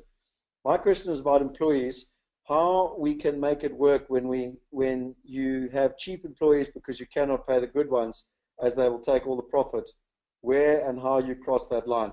So, Juan, I'm not sure if I'm pronouncing your name right. That's a great question. And to be honest, I've played this game myself. So when I started my business over 12 years ago, I always had a poverty mindset or a scarcity mindset, saying I don't have enough money, I can't do it, I can't employ people, I must do everything myself. If I do hire people, I must hire the lowest skilled people because that's all I can afford. And really, it was Roger Hamilton in 2009, 2010 that said to me, Scott, if you really want to take this thing to the next level, you've got to go out there and you've got to find a great person. And ironically, it was Jaco Maritz. I headhunted him. It took me a couple of years to get him. The amount of money that I had to pay was astronomical in those days for me. It was really quite a big financial risk. But I tried for 10 years to systemize my business. And Jaco did more systems in 6 months than I did in 10 years. So I was allowed to play in my brilliance, and he was allowed to play in his brilliance. Because of that, it allowed IPS to continue to function on its own, and ultimately me to go out and build Wealth Migrate. And that, that's just happened more and more. I mean, I've got Kevin sitting next to me here. He cum laude his MBA. I can't explain to you how good he is and how much value he brings to the team. Low for you. I mean, I could go on and on and on with these great people that you just think you could never, ever afford. And yet, when they come on and the value they add, you're like, how did I ever live without that? And so what actually happens is that it becomes a self-fulfilling prophecy. Because really, I would challenge you and I'd say there's two mindsets in the world. You've got scarcity mentality or you've got abundance mentality. With a scarcity mentality, you're going to go, well, I can only get cheap people. I don't want them to take all the profit. Or you could say, listen, I've got abundance mentality. I might take 3 to 6 months of pain, but I've got great people and I'll earn 10 times the profit. Or if you really want to extrapolate that with the big picture of Necker Island behind me, if I hire the best in the world, so Richard Branson taught me this last year, hire the best people in the world, set them up for success, and get out of their way. And if you do that, you can live on an island with 400, businesses, and they all feel great because they're empowered to do what they want to do, et cetera, et cetera. So I really challenge that for all of us. And even as South Africans, we think that, $15,000 or $20,000 is a lot of money, but yet that's what people get paid overseas. So we're like, well, we can't afford a foreign person. Well, I challenge you on that, because the more I deal with foreign people, the more it brings a different perspective. Right. Thank you for all the kind comments. I appreciate them. When are the medical opportunities launching in Australia? Dimitri, Henny's going over in 2 weeks. So he's working on that. And yeah, we had a meeting yesterday. I think you and I spoke on the phone about it. So there's a huge amount in the pipeline. Okay, we'll wait for recording. Maybe not the platform, but the online buyers tour was overwhelming. Okay, maybe not the platform, but the online buyers tour was overwhelming. So many options: Atlanta, Memphis, Austin, Dallas, residential, commercial. It seems too varied and lacking focus. Comments, please. So great question, Ian. And that's why we're going to do 2 webinars, one for residential, one for commercial. But what I would highly recommend for Ian is that, talk to an asset manager. Different products suit different people. With our experience, we can tell you what we've done in the past. We can't give financial advice, but we can tell you what we're investing in certain areas and why we're investing. And, I understand it's overwhelming. Trust me, when I arrived in America back in 2010, spent 5 weeks there going all over, I didn't know where to start. I couldn't tell you the difference from my, that's not politically correct. I'd say ask from my elbow is what I was going to say. But anyway, whereas we've been doing it now, one of our team members, have been going every single year, 4 times a year. So we can certainly really help. Dimitri, thanks for the kind words on Property Going Global. You and my mother are the only 2 that have actually read it, so I'm glad you enjoyed it. And I can see different people asking for the commercial and the residential. That's obviously for the webinars. So if you're interested in the commercial webinar, just type in their commercial. If you're interested in residential, just type in their residential. Scott, not to interrupt you there, if I just wanted to point out there are still people putting in crib notes, etc. So on your screen under handouts, we have put the notes up there, so you'll be able to see those. And then in the chat box, there are a number of links that I put in there. The one right at the bottom is actually the link for the commercial webinar. So you can just click on that link and register right now.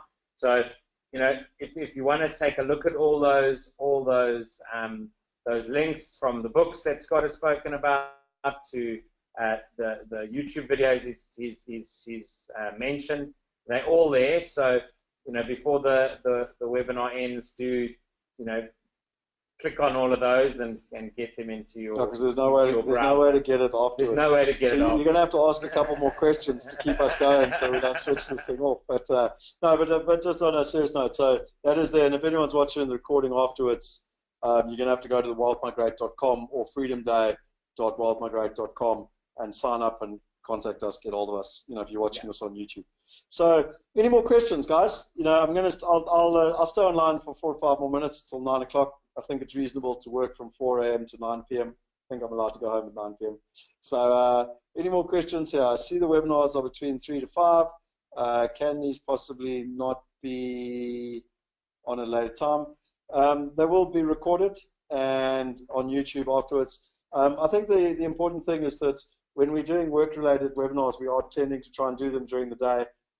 It's amazing. We get pros and cons for doing, webinars in the evening. So we're tending to do more of the educational stuff in the evening and then the direct opportunities during the day.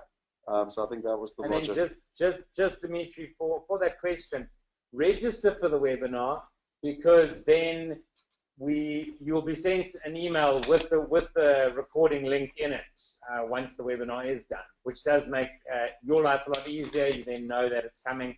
Or what you can do is subscribe to the channel, and you can also, there's a webinar playlist, so you can keep that in mind as well, and always go back to the webinar playlist to make your life easier. Yeah, the only advantage of being live is that you can ask questions. Absolutely. So just a quick one. It's 2 or 3 minutes. Come on, let's have a really great question. What's a question you've always wanted to ask Richard Branson?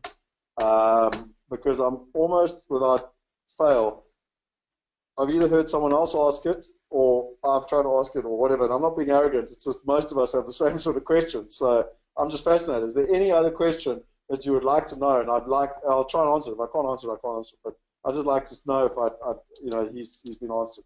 Anyone else got any questions that they'd like to know? Or to be honest, Kevin, because he's also, incredibly successful. And if you want, I always joke in Nick, I'm the dumbest, poorest guy on the island. So if you want, insight from the dumbest, poorest guy, then that would be me. So this is quite a good one. How do you manage risk? So ironically, Chris, I learned this from my uncle, and I know Richard Branson does exactly the same thing. So my uncle taught me when I was in my early 20s, work out what the worst case scenario is, and everything else is upside. And so what Richard Branson does, and to be honest, I've done that in business. So you always work out what the worst case scenario is, and if you can manage that, then everything else is upside. So if you look at property, work out what the worst case scenario is if everything goes wrong, and you can manage that, then everything else is upside. Well, in business, he does the same thing. So he always protects the downside. He always ring fences his investments. So if the airline business went bankrupt, it didn't take the Virgin record store down with it. So it's the exact same principle of working on what the worst case scenario is and then figuring out how to manage that risk. Will you ever retire? What is retire, with all due respect, Green? I don't know too many people that are 65, play tennis against a tennis pro twice a day, kite surf most afternoons, walk around in your shorts, no shoes, a t-shirt, and live on a tropical island. Like, I'm not quite sure if that's not retirement, what retirement actually is. And I'm not being facetious. I think really I probably share, I probably need to slow down a bit and probably spend a bit more time with my family personally. But I mean, I love what I do. This is not a job. I'm not sitting here, checking the hours and figuring out how much my hourly rate is tonight or something, So I think retire is probably, it's never going to happen. No, I think he's going to do it till, he loves what he does. And in the same way, myself, I love what I do, and I'll be doing it till I'm dead. You know what I mean? So I doubt he'll retire. Dimitri said, how do you control running 400 companies? What a great question. So this is a question I must have asked him 6 times. Because every time I think that I'm busy and I have a complex life, I just think to myself, well, I'm not the first person, and he has 400 companies. And if every single person in every single, if every CEO in every company just sent him one text message a day, that's 400 text messages, and he couldn't deal with it. So, the answer that I got, and I did mention it earlier, he has no cell phone, so he never carries a cell phone on him. He has no meetings. He's got two very, very efficient executive assistants that pretty much, are gatekeeper beyond gatekeeper. He answers everything by email so that he can manage his time. And most importantly, he controls his time. And then it's actually a wealth insight, because I asked him, I said, you've got all these charities. I didn't actually ask him, it was one of the girls sitting next to me. I asked him, you've got all these charities, you've got all these businesses, how do you even know what to do? And he said, you just prioritize it. It comes back to the one thing. What's the most important thing that needs to be solved today, this week, etc. And that's what he focuses on. But he definitely doesn't let his family or his health or anything be jeopardized. So, I think I don't have all the answers, Dimitri, but it's certainly something that I've been, following. And I think also the last thing I would say on that is what I said earlier about hiring great people, set them up for success and get out of their way. So it's all about delegation, setting up the systems so that they can autonomously run, be empowered, so they're not coming back to you to ask decisions all the time, which is something I need to learn very much so. Did you get to ask about the value question? No, Devet, I did not. I only had so many questions, dude. So I had to work through the questions as per what people voted on.